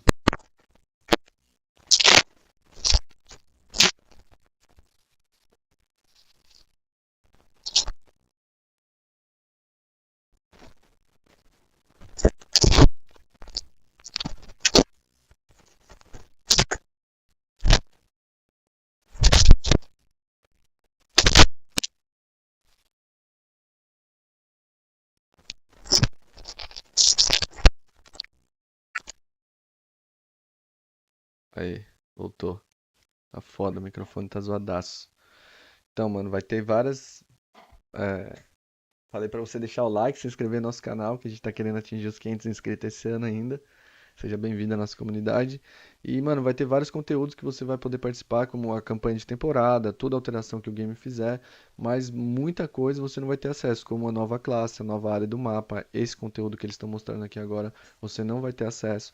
Então, se você não tem a expansão, você vai conseguir jogar o jogo na sua mais nova atualização, junto com a temporada 6, mas vai ter muito conteúdo que vai ficar bloqueado para você. The goblin as well. So thank you, Derek, for walking us through this. We have a bunch of seats here. We actually have a like physical seat here, because we do actually have one other person that we're going to be tapping into to talk to us about the Dark Citadel, and this is Mr. Jason Bentley, who is live via satellite. From the East Coast. Jason is our lead raid designer on Dark Citadel, and Jason, do you want to talk to us a little bit about it? Absolutely. Thanks for having me. As you heard, I'm the lead for the Dark Citadel, and we're going to talk about Rise of the Khazra. This is the very first multiplayer-focused piece of content for Diablo 4. Page. Muito louco, hein? Casa. So, as you can kind of guess, this whole thing is about essence and souls and sealing them and owning them and just using it as power. Go ahead. So why are we here? We're here to fight the first Khazra. They are taking over the crater left from the Mage Clan Civil War, blasted a hole into the ground, and they've moved in, and they're using all the souls from the dead Mage Clan people to power their crazy experiments. They're really, really evil. They are taking people, they take their own kind, and they turn them into like power sources and batteries, and they use them, and they're all about resurrecting their dead god Zagral. This all takes place starts in Nahantu. You start out the whole quest line. Esse é dos conteúdos também que só vai estar disponível para a expansão, tá ligado? They're going to ligado? tell you how bad this is. They really don't like having their friends and family stolen and taken and drained and having Hus returned. So you're going to go on a quest to go find out what's happened to these people and see if you can go help. A lot of other heroes have actually tried this, and they have all failed. So really, when you get through this entire experience, what you really come back with is only together can we prevail. We need to bring some friends with you to come to do this content. You're not going to be able to do it on your own.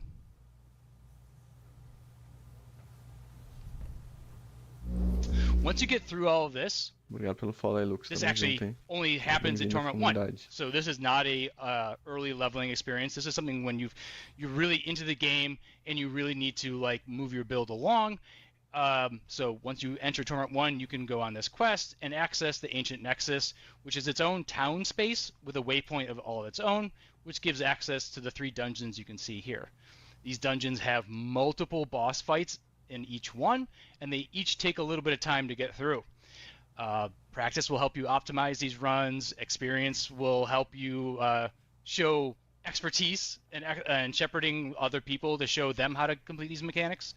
And communication is not required, but it definitely leads to better outcomes. There's a lot of new challenges and mechanics, and there's really no mercy for the hardcore players, so you have to be good too.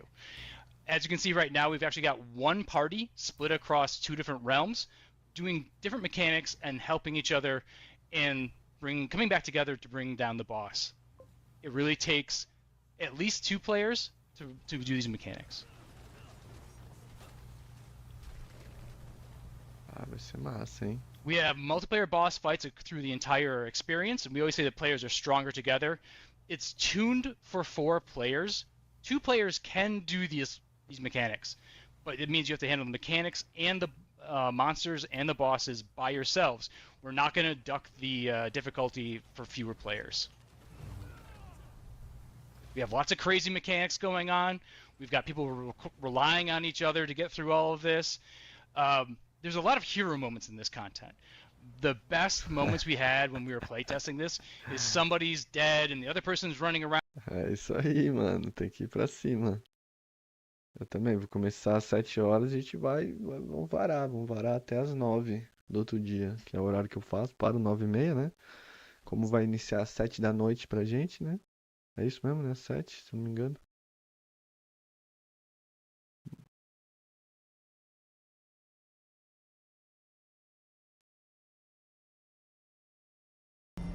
A new follower.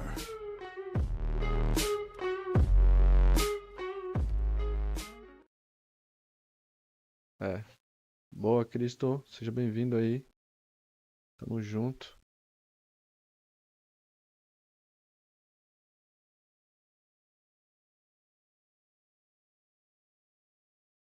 É, 8 horas, é isso mesmo. 8 horas. Então dá pra jogar 12 horas aí tranquilo. De 12 a 13 horas aí. varar a noite e paro 9h30 da manhã, que é o horário normalmente que eu faço a live. Around and they click the switch or they res their friend right in time to jump through the portal or kill the boss, and everyone's just screaming and having a great time. It's really fun to work together and see those moments where, like, depending on your party members, really pays off. Muito legal, mano, esse conteúdo, hein, velho? Vai ser da hora We pra also gente have jogar an em equipe, hein, cara? exclusive monster family for the Dark Citadel. These are the newest, smartest monsters you have met. These are the first. Então, essa aqui a gente vai jogar junto, mano. Vai aprender junto como é que tem que fazer e dá-lhe, mano. Sim, claro, tá aí, ó. Já na mão.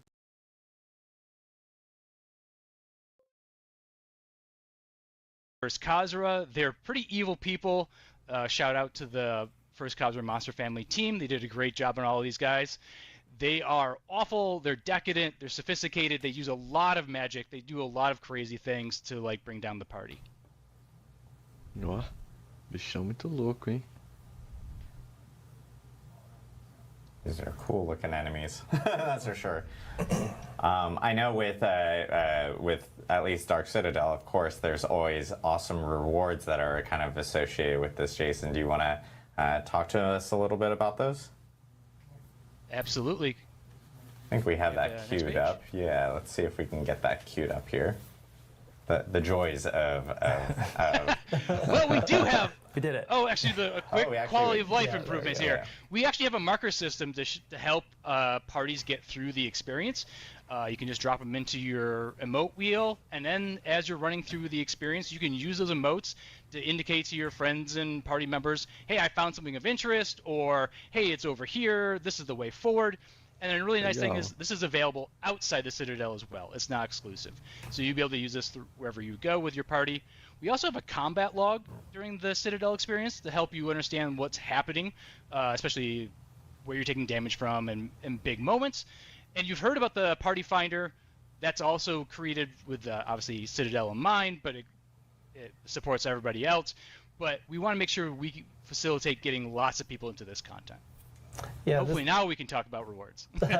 Well, before we jump into that, I do want to make mention, because that was a really interesting screen to see the communication stuff and talking about Party Finder. One of the things that we've seen since launch. Huh?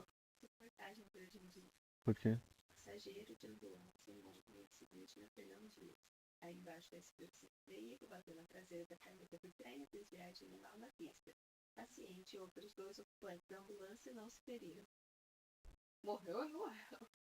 Is that our cooperative player base is growing. You know, it's growing steadily, and so we wanted to make sure that we did a couple of things. First off, we wanted endgame content for them, right? That's what this is all about, is making sure that we have that really aspirational endgame content for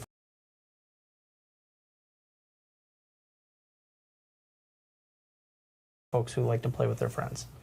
The other thing is that we know that we could let this spread out into more segments of the game. And so the Party Fighter was originally a discussion that we had for how to support the Dark Citadel, but it is now benefiting all the other activities in our game as well. So for those of you who experience, you're seeing the early stages of us really expanding, getting people together in the content that is the best inside of the game. And so it's really exciting. But it does boil down to that communication, and that marker system is something that can be both used in the Citadel as well as outside of the Citadel. Yeah. And I think that that's going to be really valuable for accessibility for a lot of folks out there. Yep, definitely.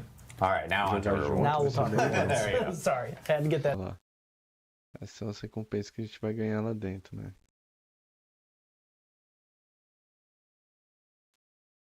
Ah, esses são os incensos, né? Elixir.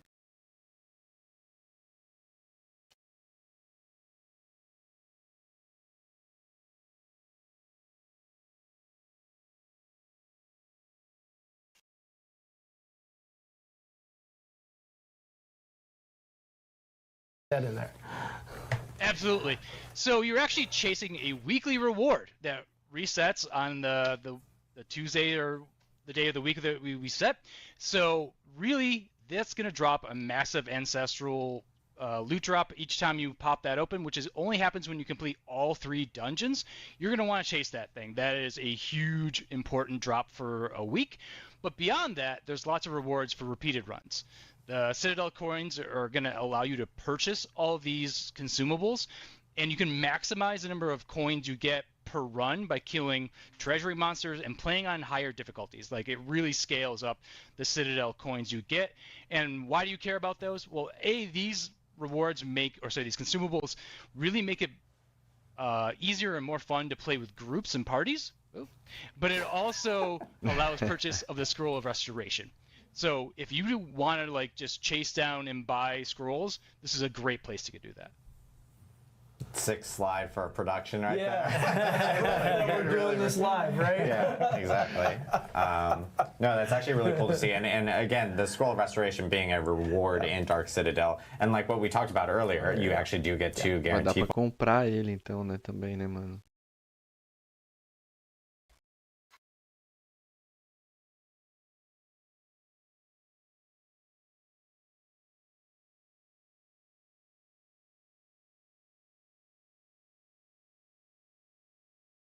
Muito legal, mano. Então pra gente buscar esse pergaminho de forma mais consistente, mano, vai ter que farmar na cidadela pra gente pegar os coins, pra gente poder comprar esse pergaminho. Mais eficiente do que ficar farmando ele, eu acho. Não sei, né? Só na prova pra gente ver qual que vai ser melhor a taxa de drop também dele com a velocidade que a gente vai conseguir adquirir coins, né? Então, às vezes, a velocidade que a gente adquire coins são mais rápido do que a taxa de drop dele, daí compensa mais a gente fazer esse conteúdo pra gente conseguir comprar esse pergaminho da têmpera do que tentar dropar ele. Ones in the season journey, and at the same time, those are something that you can find all around the world. But Dark Citadel is like also just like that guaranteed way of being able to get it as well. So there's a lot of different variety of rewards. But it goes beyond what we just showed right there. There's actually some really, really cool stuff as well that I know Jason wants to show off us. Absolutely. I would love to end up on just the way everyone can show off their ability to just play this content to the top levels. So we're going to show you our premier gear. There's actually 2 levels of gear that you can get from playing the Dark Citadel. There's the normal level gear, which you'll get from Torments 1 through 3, and it's pretty accessible. But what you're seeing right now is our premier content, which comes from only completions in Torment 4. So I hope this is as exciting for everyone to get as I'm excited to give it to you. So I'll see you in the Citadel, and thank you for letting me show this off.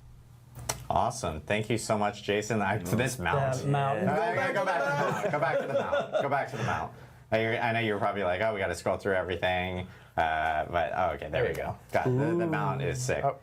See, scroll through. There we go. Do it live. Okay, yeah, the mount is sick. That's something that I think a lot of people are going to be kind of like chasing after for sure with the Dark Citadel. Jason, thank you so much for walking us through that. Really excited for it. And what's cool is, like, as Jason mentioned, Dark Citadel itself, you can do it with a group of 4, you can even attempt to go for 2 people. If you're really skilled, you have that option of being able to do it. The Party Finder feature now being part of the game now, you can actually access Party Finder, find other people that may want to jump into Dark Citadel and group up with them. And of course, we have the additional communication tools with all the different pings that you can end up using and markers that you can end up using to help kind of guide that whole entire group there. So lots of cool stuff coming with Dark Citadel, really cool endgame content that's going to Vessel of Hatred, and I can't wait to see people jump into it. Can't wait to jump into it myself. But of course, we have one last topic that we do want to talk about with Vessel of Hatred, and that is our Mercenaries feature. That is something that we did announce during Gamescom, but we do want to go into a little bit of a deeper dive today on that specifically. So Brent, Dan, do you guys want to take us through Mercenaries? Yeah, just to kick it off, Mercenaries is one of those legacy features that you've seen in multiple Diablo games. And when we started talking about this very early on, we're like, what is the approach that we can take that really complements everything else that we're doing in Diablo 4 that is different? Obviously, we've been touching things like itemization, and we've been doing... Também com tanto conteúdo, se os caras fizerem uma temporada de 2 meses, a galera não vai conseguir nem fazer nada dentro do jogo, né, velho? Então tá vindo muita coisa nova, eles têm que expandir mais mesmo, mano, né? Tem que ser uma temporada bem mais longa que as convencionais, né?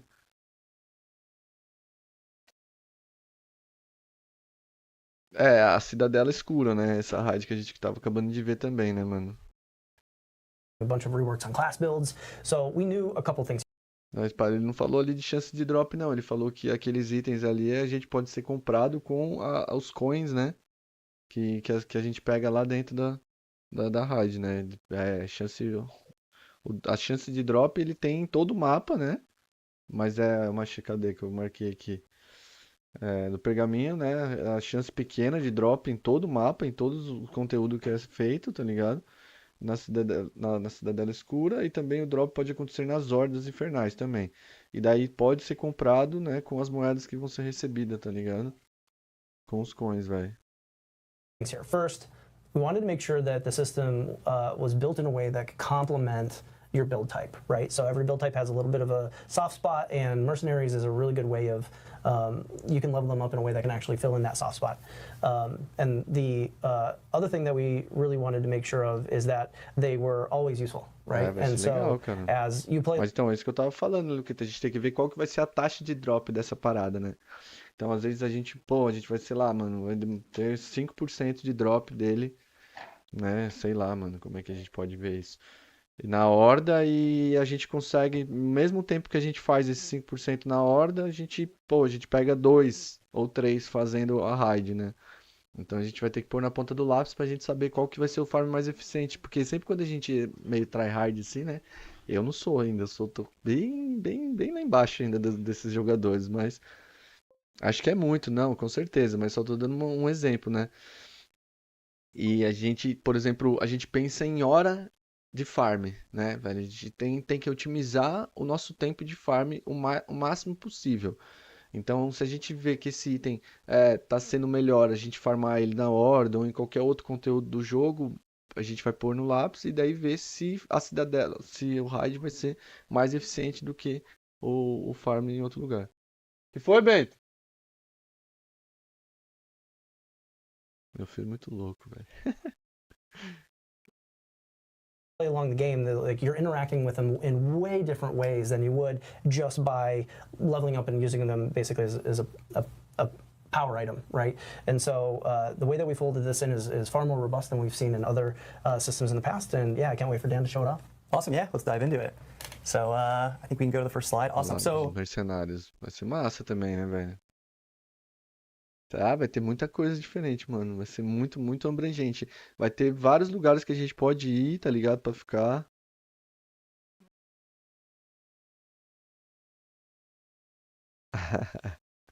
Então, o que ele explicou é que o lançamento é global, né, velho?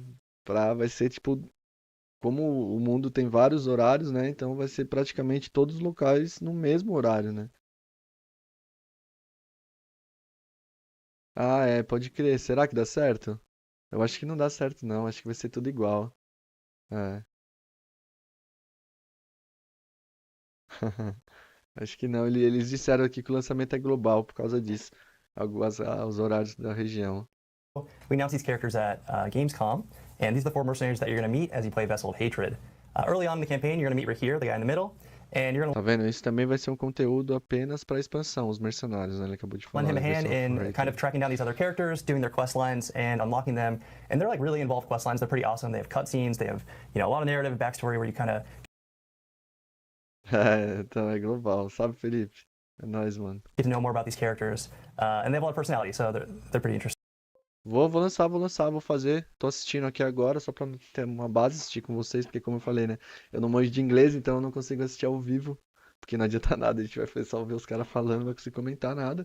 E aqui a gente legendado, eu sempre assisto um dia depois, e agora eu vou fazer um resumo, e vou soltar o vídeo do resumo, e depois eu vou pegar alguns temas específicos, como a Cidadela, como o quadro de Paragon, as dificuldades, e cada um desses eu vou lançar um vídeo separado falando, né, mais aprofundado de cada tema.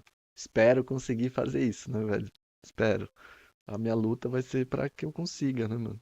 Porque pra mim, gravar vídeo e editar é muito foda, mas vou pra cima, vou. Interesting. And we really want to make them feel like characters that live in the world. They don't just sit in the hideout the whole time when you're running around, and you might see an event where they're actually participating in the event. So you may even run into some of these characters before you unlock them. Cool. So today I'm going to cover a little bit more detail than what we announced at Gamescom. I'm going to talk about playstyle and perk for each mercenary. I'm going to talk about reinforcements, which is a new way to interact with mercenaries. And then we're going to talk about bartering and progression at the end. All right, so I'm going to talk about the playstyles for each mercenary, and to start, I wanted to show an example of a skill tree. So every skill tree for a mercenary, at the very top, the starting node is their perk, and this is a passive bonus you get whenever a mercenary is hired into your party, and they're pretty awesome. They're really powerful. Hopefully when you hire a merc, you feel like they're changing the way you play. And then every skill tree has 6 skills and 12 upgrades. So. Ah, que legal, mano. A gente pode escolher, né, para que Let's lado dive vai. into some examples. So for Rahir, he's really like the tank if you need someone to help protect you. And his skill tree is kind of split up into a tower shield, which is about getting in the thick of battle, tanking things for you, taunting, and he also has a round shield, which is sort of themed around being a holy protector. So the top node that you start with for Rahir, and this is when you hire him to your party, is Valiance. And what this does is basically if you take a lot of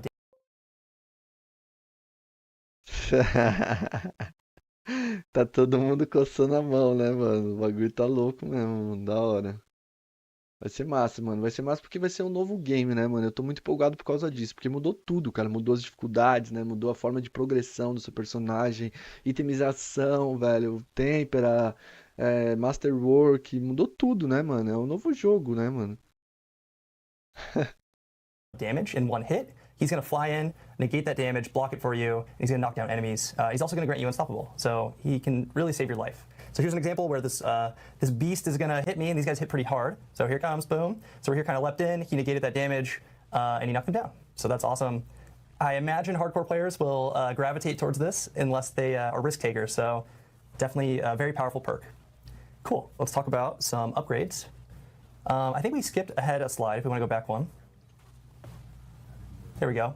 Cool, so here's some upgrade examples on Rahir's skill tree. The first one, Draw Fire. We're going to show a video in a second. Whenever I use a healing potion, Rahir's going to taunt enemies near him. So if you're in danger, you need help, it's going to help save you. Ironwolf's Virtue, when Rahir's Valiance is triggered, he heals you. Sem falar na campanha ainda, né? Que vai ser essa história também, né? More often. A gente continuar a história, which some D3 Crusader players might love, where he chucks his shield, it bounces off some targets, and this kind of marks them, so you can sort of play whack-a-mole, and if you hit those targets, you'll get healed back. So it's another way to keep yourself alive. All right, cool. Let's check out an example for Draw Fire. So you're going to see how you use my potion. The UI will help you show it, but yeah, you potion right there, we can taunt everybody. Sweet, I did not die, and I'm happy. All right, let's go to the next one.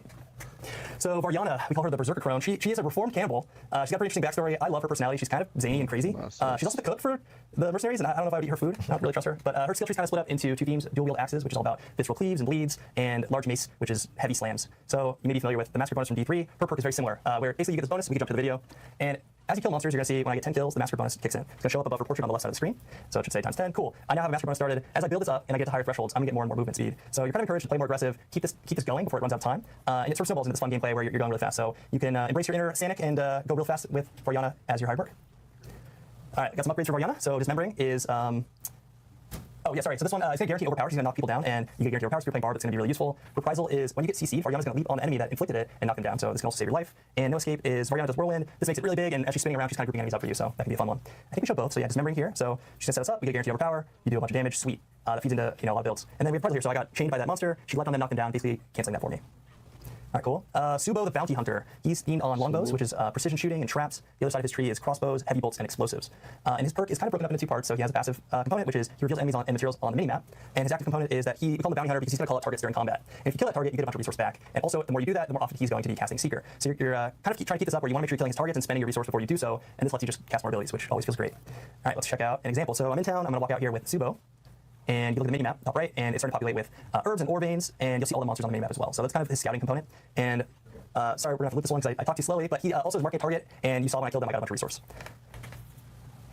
Yeah, I know a lot of people with Subo, especially because the fact that he highlights like ore veins and things like that are pretty huge for people, especially with all the changes that we're adding to like how materials can also be used to maybe craft like legendaries and stuff. So Subo's kind of like my personal favorite. But, yeah. It definitely brings something what Brent was talking about too. Inventory width is the same currency that you're spending for a moment, and you get to sort of control when that happens. And this reminds me a lot of projectiles. You can kind of like run with it and fight inside of it, and I've seen a lot of people get use out of that. Cool. Okay, let's check out Ember's Gift. So he's gonna cast Firestorm and look at my resource, just flying up really fast while I'm standing in this area. So it's a good way to kind of have this happen, and then you just get to spam a bunch of abilities and murder monsters. So yeah, here's a good example of we do have a lot of keywords and ways for mercenaries to utilize them and spread them to enemies, so that can help with a lot of builds too. Yeah, it's nice having a gente pode daí às vezes tirar do nosso ali uma chance de tornar ele vulnerável, utilizar em alguma outra coisa. E deixar o nosso mercenário tornar vulnerável os inimigos, né? Bacana isso aí. An option to like add vulnerable to more enemies, especially like AoE, doing AoE or anything like that. So yeah, really cool to see. I know, of course, there's other mechanics with mercenaries that we did want to talk about. So Dan, do you want to jump into how reinforcements actually work? Yeah, let's talk about reinforcements. So I guess before I explain reinforcements, there are two methods of using mercenaries. One is hiring them, and that's for solo players. So if you're playing solo, you're not in a party, you can hire a mercenary. Everyone at all times can also have a reinforcement. So if you're in a party, everyone has a reinforcement. If you're solo, you get both. And if you're playing solo, they have to be two different characters. So your hired mercenary has to be different from your reinforcement. All right, what the heck are reinforcements? So reinforcements are a new way to interact with mercs where you can kind of call a mercenary into battle, have them perform a skill, Salve, Mukura, beleza, irmão? Bom dia pra nós. Como está, mano, velho? At an opportune moment, and you get to sort of control when that happens. And this reminds me a lot of like old school fighting games where you can kind of cast that ability and a character will fly off screen, he'll do something really cool. Hopefully that helps you a lot, and that's, you know, I think very much inspired by that. Analisando as mudanças aí que veio ontem na live dos caras aí, nossa, mano, um novo jogo de novo. So you're gonna choose an opportunity, which is when does it happen? You could link this to any of your action bar slots. So you could say, hey, when I press 1 and I teleport, the mercenary does this skill, and then you choose a skill that you have unlocked for that mercenary. All right, let's check out some examples. So this one's quick. I'm going to cast Teleport, and you'll see Rahir appear. And then he sort of flies in battle. He does this triple slam. He groups everyone up. Grouping enemies up is always good. Thank you, Rahir. I drop a meteor on their head. Vai ser massa, vai ser massa. Dia 7 vai começar às 8 horas da noite, né? Eu vou jogar aí até às 9 horas da manhã. Eu vou varar a noite. Jogar junto aí, quem quiser colar. A gente já rusha. Só que eu vou fazer a campanha de temporada sozinho, né? Então eu vou fazer a nova campanha, né? Não a campanha de temporada, a campanha da expansão. Pra gente ver qual é que é, né, mano? Ver todas as cutscenes e tal. Vai ser da hora. O jogo tá chegando totalmente reformulado e bem bacana. Não sei se você viu os trailers, Mukura. Nossa, eu fiquei arrepiadaço. Os caras fizeram um live action que, meu, com certeza pode virar uma série, mano. Filme, sei lá, que os caras têm que fazer logo. Que, mano, da hora. Da hora demais, mano. Bone Prison, and Oldkin shows up and casts Firestorm for me. There's going to be a lot of combinations here, I think, with, you know, all the different player abilities and all the different reinforcement skills, so I think it'll be really interesting to see. Vê sim, cara. Quer ver? Deixa eu pôr o link aí pra vocês, mano. Eita, aqui. Eu até vejo de novo, mano, com vocês, que o bagulho tá muito louco, mano.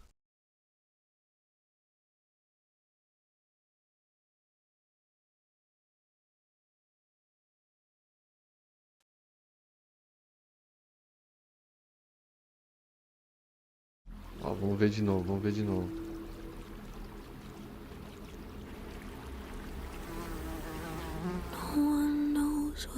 Vou colocar Limp Bizkit, mano, no bagulho, velho.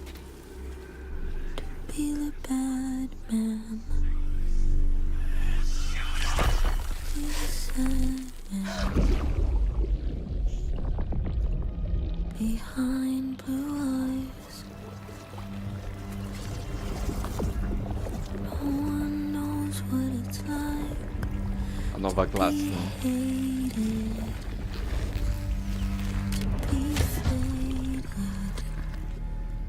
To telling only lies.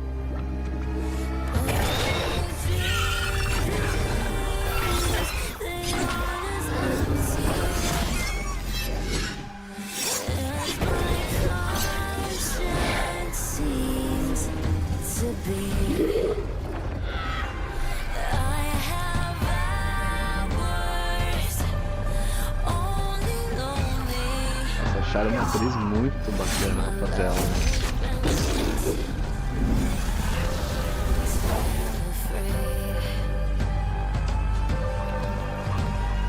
No one bites back as hard.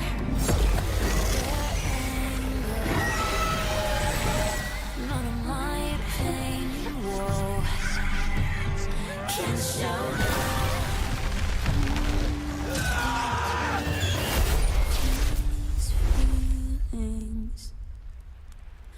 Like I do, and I blame you. Maluco, velho. Como tem como ficar no hype, cara. Que louco, mano. Que louco esse live action, mano. Ficou muito top mesmo, cara, tá ligado? Com certeza, mano. 100% de chance que vai virar uma série, mano. Os caras. Não tem por que não fazer, né, mano? No futuro, tem toda a tecnologia hoje, mano. Os caras estão com muita grana, mano. Os caras estão faturando muita grana com esse jogo, né? Então, mas é que eles estão meio que na treta com a Netflix também, né? Então, vamos ver o que vai rolar, né? How players utilize the system, you can use it more defensively or more offensively, and hopefully you agree, a lot of the skills give you added utility. So I think there's a lot of opportunities here to mix and match, which would be cool. Another thing I'm excited about that is that the system is built to grow. And so our ability to add more conditions in which you bring them in and continue to grow potentially powers that we could see too. It's a very robust system that can go a pretty long way. So it's great. Yeah, cool. Awesome. And I think finally we want to talk about some bartering. Yeah, we're going to talk about rapport, which is the progression, and then bartering, but they're all, it's all tied together. It's all one unit. We're good. Yeah, so rapport is the progression for mercenaries, and we could go ahead and jump to the first slide. So this is what the rapport looks like. You may be familiar with this type of UI. In this example, we're rank 5. The first 4 skill ranks are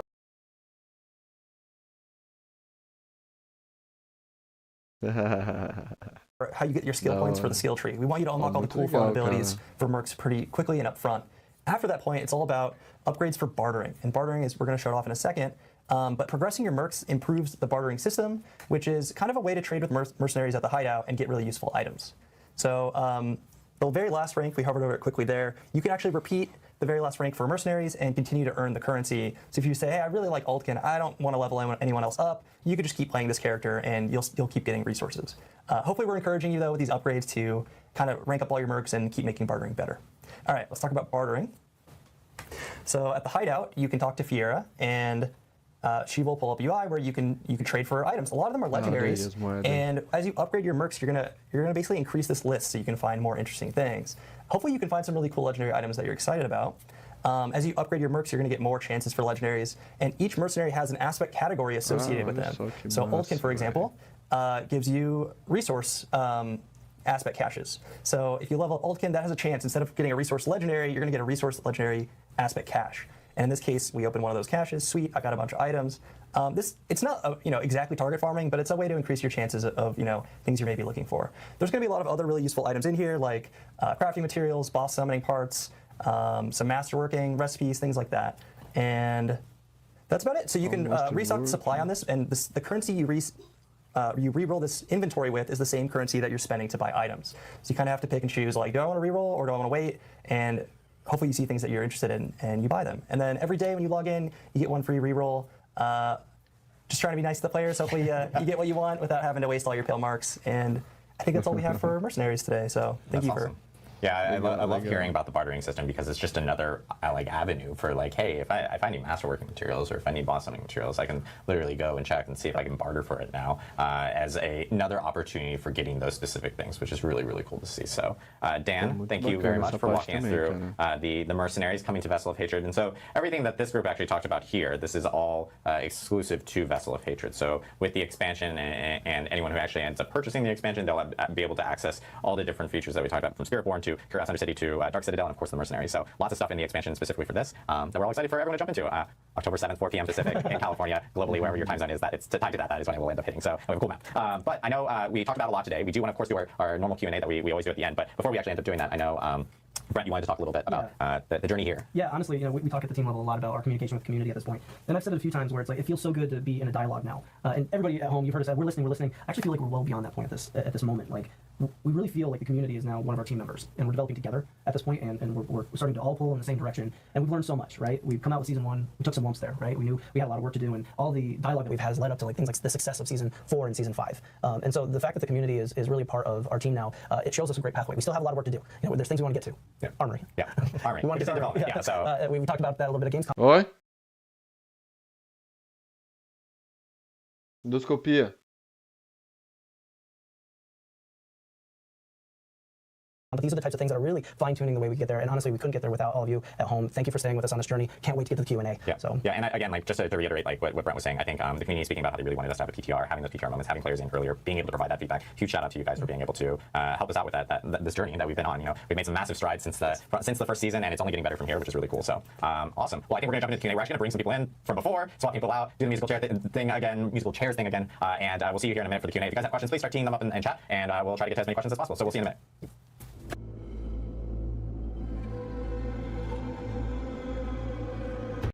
All right, we're back for Q&A. Welcome back, everyone.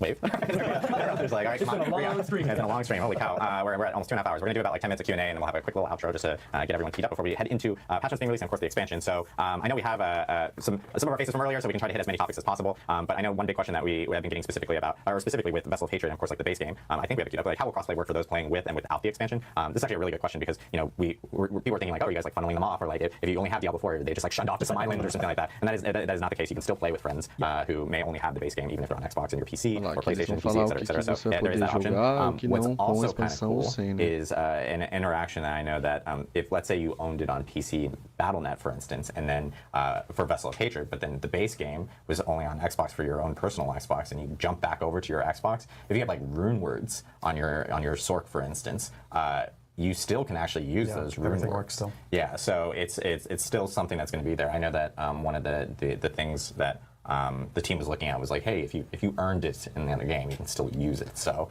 it's more so the things within Vessel of Hatred, like Spiritborn or the region of Nahantu, those things just wouldn't be available for that base game user, or if you jumped over onto the base game. So yeah, that's also why we gave everyone the 10 levels. We want everyone to be able to play with each other. Everyone is going to be able to be at the same eye power, all that good stuff. Yeah, so it's a cool little like extra thing for people, and I know it does clarify a lot specifically on that. This was probably the biggest thing that people asked about during PTR. And so, Brent, this is from Razzle Dazzle Darius. This is actually from a lot of people. Speaking of D2, I'm wearing my D2 jacket. Will we get the D4 campfire screen back? So we were talking about it during the interstitial just a little bit. Yeah, I think if we could feel a vibe through a monitor, like that was the moment that that came through. You know, we hear it loud and clear. One of the things that we are doing is trying to set ourselves up for success for adding more classes to the mix. And so the campfire is one of those things where we're taking a look at it and trying to figure out how that would work. And so we updated it where we are kind of like really in, and you don't get that initial setup.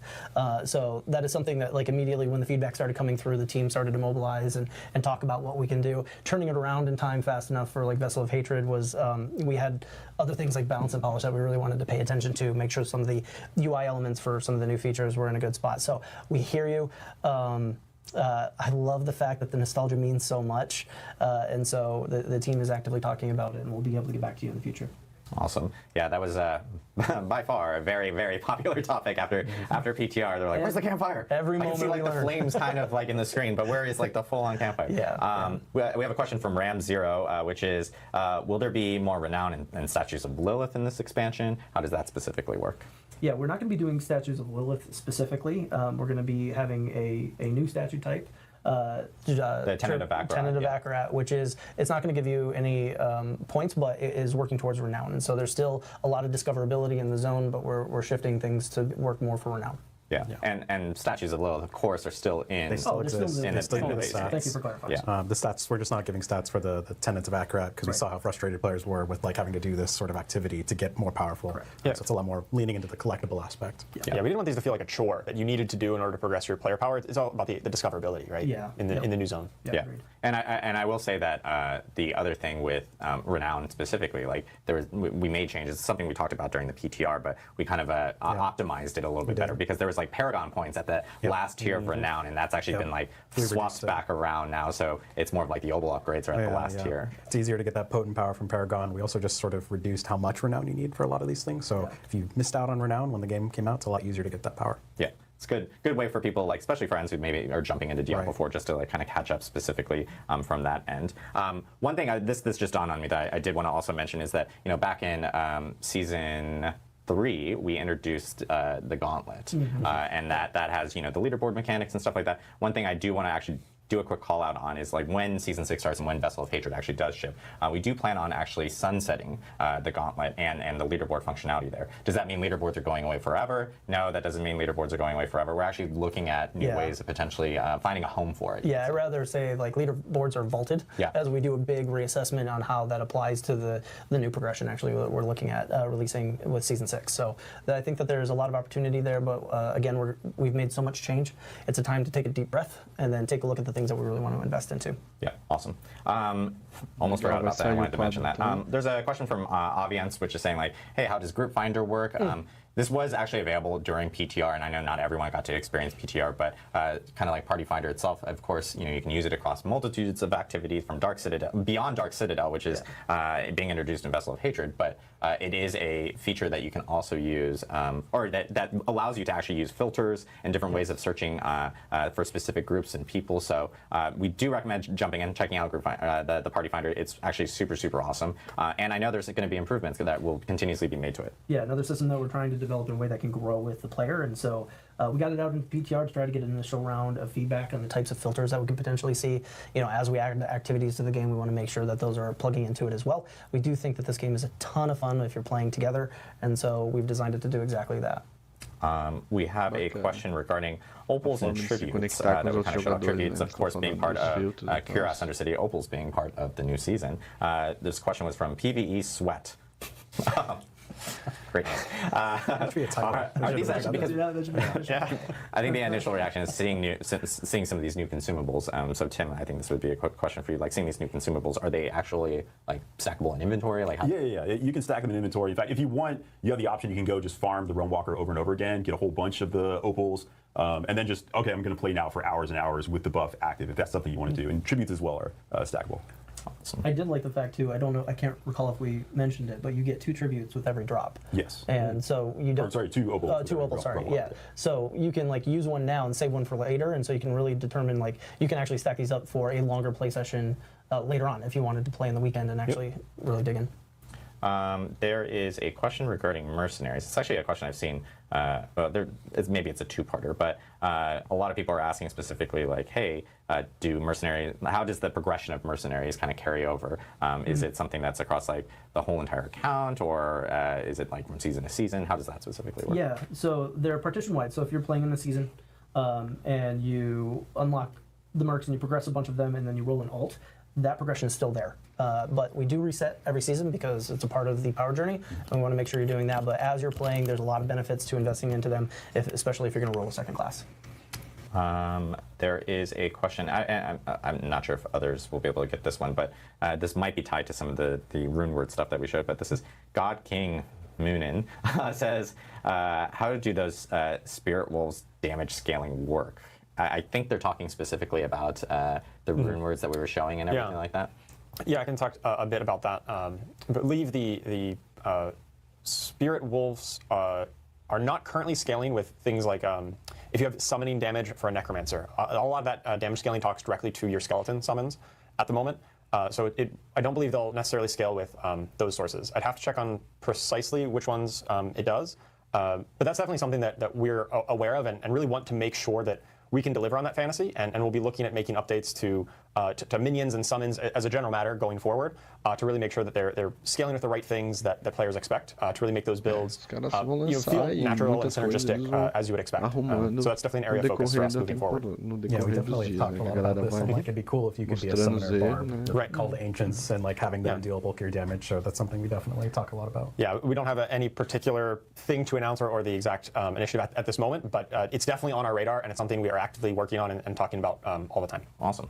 I know that I Am the Berm asked, this is back to Tim actually, because I think you had mentioned farming Realm Walkers, and they're going okay, so is it a world event? How often does it spawn?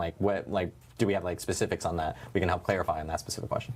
It is a world event, yeah, and it is really focused around just that boss. It's not a world boss exactly, it is a world event. Like was explained by Don earlier in the cast, you have to kind of follow him for a while before you're allowed to kill him, but it is something that you do with other people in the area. There's likely to be a bunch of other people helping you take down this boss. And then the Realm Walker itself does pop up in another location in Sanctuary pretty much right away. There's a slight break, but at any given time, we want the experience to be, I log in, I'm ready to go play, I see I don't have any opals, can I go get some? We want the answer to pretty much always be yes. There's always a Realm Walker up somewhere that you can go kill. So I guess you could get slightly unlucky, he just died, but you're not waiting more than a few minutes before another one's going to pop up and you can go kill that one. So if you want to chain farm them, you can. Yeah, just run back to town, vendor some stuff. By the time you come back, it'll probably be an ideal time to actually farm it. So it's actually really good to hear that it's just always available for players, or nearly always available for players. Question from Plucky Villain for Season 6 on Live. From a tuning and balance perspective, is Pit 100 still intended to be that unobtainable goal, or is there? Are we expecting some of the most skilled players or dedicated players to kind of clear it?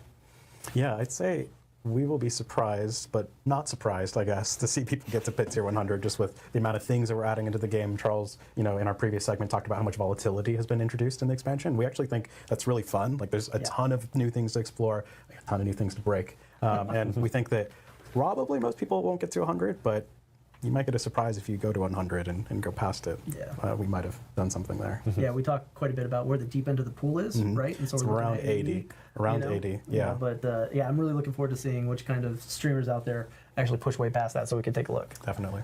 Your Sparrow asks, if we complete the campaign in Eternal Realm, will we be able to skip it when we create a seasonal character? Yes, as soon as you complete the campaign for the first time, you'll be able to skip it. Very similar to what we did in the base game. Yeah, and I think there's actually like additional nuances that we've added with like Vessel of Hatred. Like for instance, if you are brand new to Diablo, of course we recommend you start from the base game and experience the campaign and that journey. But even if you are coming into Diablo 4 with Vessel of Hatred and you just want to start with Vessel of Hatred, you really just need to complete that prologue of the base game, and then you will then get that option, I believe, to skip the base campaign and you can actually jump into the expansion campaign. Yep. You actually don't even have to complete the prologue. Oh, there we go. So So there you even took out that You're a liar, Adam. You're a liar. And we're taking great care of you too. So like if you're new and you skip forward, when you go into Vessel of Hatred, we actually do recaps. So we'll catch up on the story even if you decide to do it. So if your friends are all way ahead of you and you want to skip so that you can catch up, you're good. Yeah, right? we got one of those like in the last episode of whatever. It's really good. Yeah, it's actually really cool to watch. So just in case if you're new to everything. There's another detail too, which is like once you play through the Vessel of Hatred story section, we want way more players to get into the end game. We notice that there's a lot of folks out there that once they get the big story beats done, it's not really clear on where to go from there. And so we created a custom quest that can actually bridge you out into the end game. And so if you can continue following your golden baubles, that would be super good. Cool. We're seeing a sign in the peanut gallery. I'm looking at.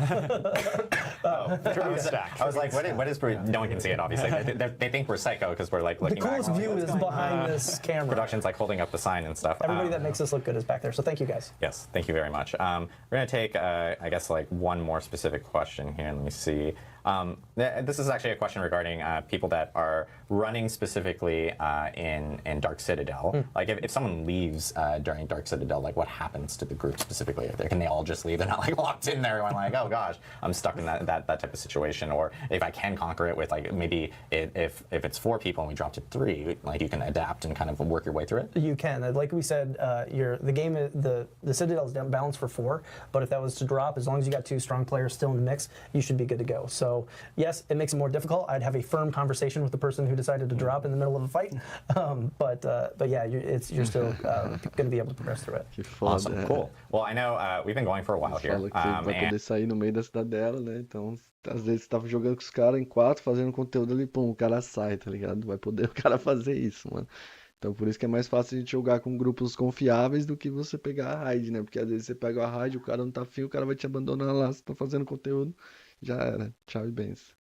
And we wanted to grab as many questions as possible so we don't keep people too long. Because the biggest thing as well is like at the end of the stream, we are releasing the patch notes. And I know a lot of people want to dive into the patch notes. But I guess before we kind of drop off, like Brent, I know you wanted to give a quick message out as well. Yeah, you know, we saw this really cool piece of art that was made by one of our art directors on the team, and it just really reminded us that there are hundreds of people working on this game all of the time.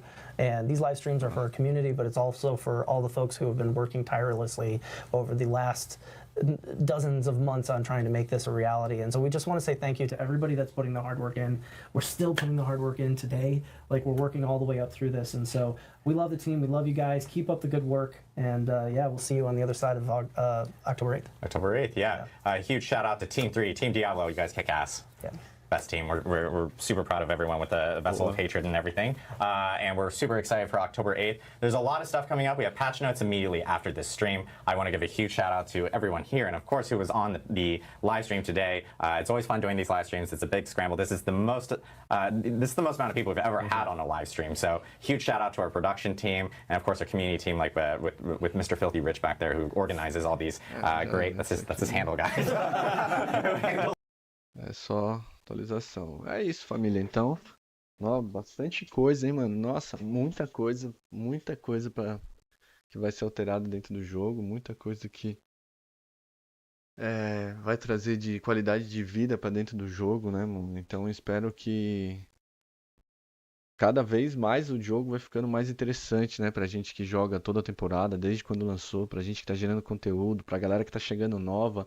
Então é legal ver o jogo que tá escutando a comunidade, fazendo as alterações necessárias pra que o jogo sempre se mantenha assim, efetivo pra todo mundo, mano. Que nem tem conteúdo pra quem tá começando, tem conteúdo pra quem é tryhard, tem conteúdo pra quem nunca jogou o jogo. Meu, tá muito bacana mesmo essa atualização. E é isso, mano. Então aqui daí tem a nota de patch também, pra quem quiser dar uma lida, eu vou deixar aí no chat, tá ligado? É muita coisa mesmo, né? Primeiro a gente vai receber essa 2.0.1, que são as atualizações, né, do PTR, o que foi alterado. Vai vir bastante coisa, né, mano? Se você ver o tamanho desse patch notes, é muito grande mesmo. Olha aí o tamanho da, né? Tudo que eles falaram ali foi bem resumido. E aqui tá tudo mesmo que vai vir. É muita coisa mesmo. E depois a gente ainda vai receber mais uma com mais algumas coisas que vão vir depois, né? Então, agora eu vou fazer um resumo, né? Vou fazer um vídeo gravando um resumo dessa live de ontem. E depois eu vou fazer um vídeo destrinchando mais alguns conteúdos que são importantes pra gente, baseado aqui no Patch Notes, né? Então, se você não é inscrito no nosso canal do YouTube, segue lá, se inscreve no nosso canal do YouTube, para vocês ficarem ligados sempre quando a gente postar um conteúdo lá, ativa o sininho.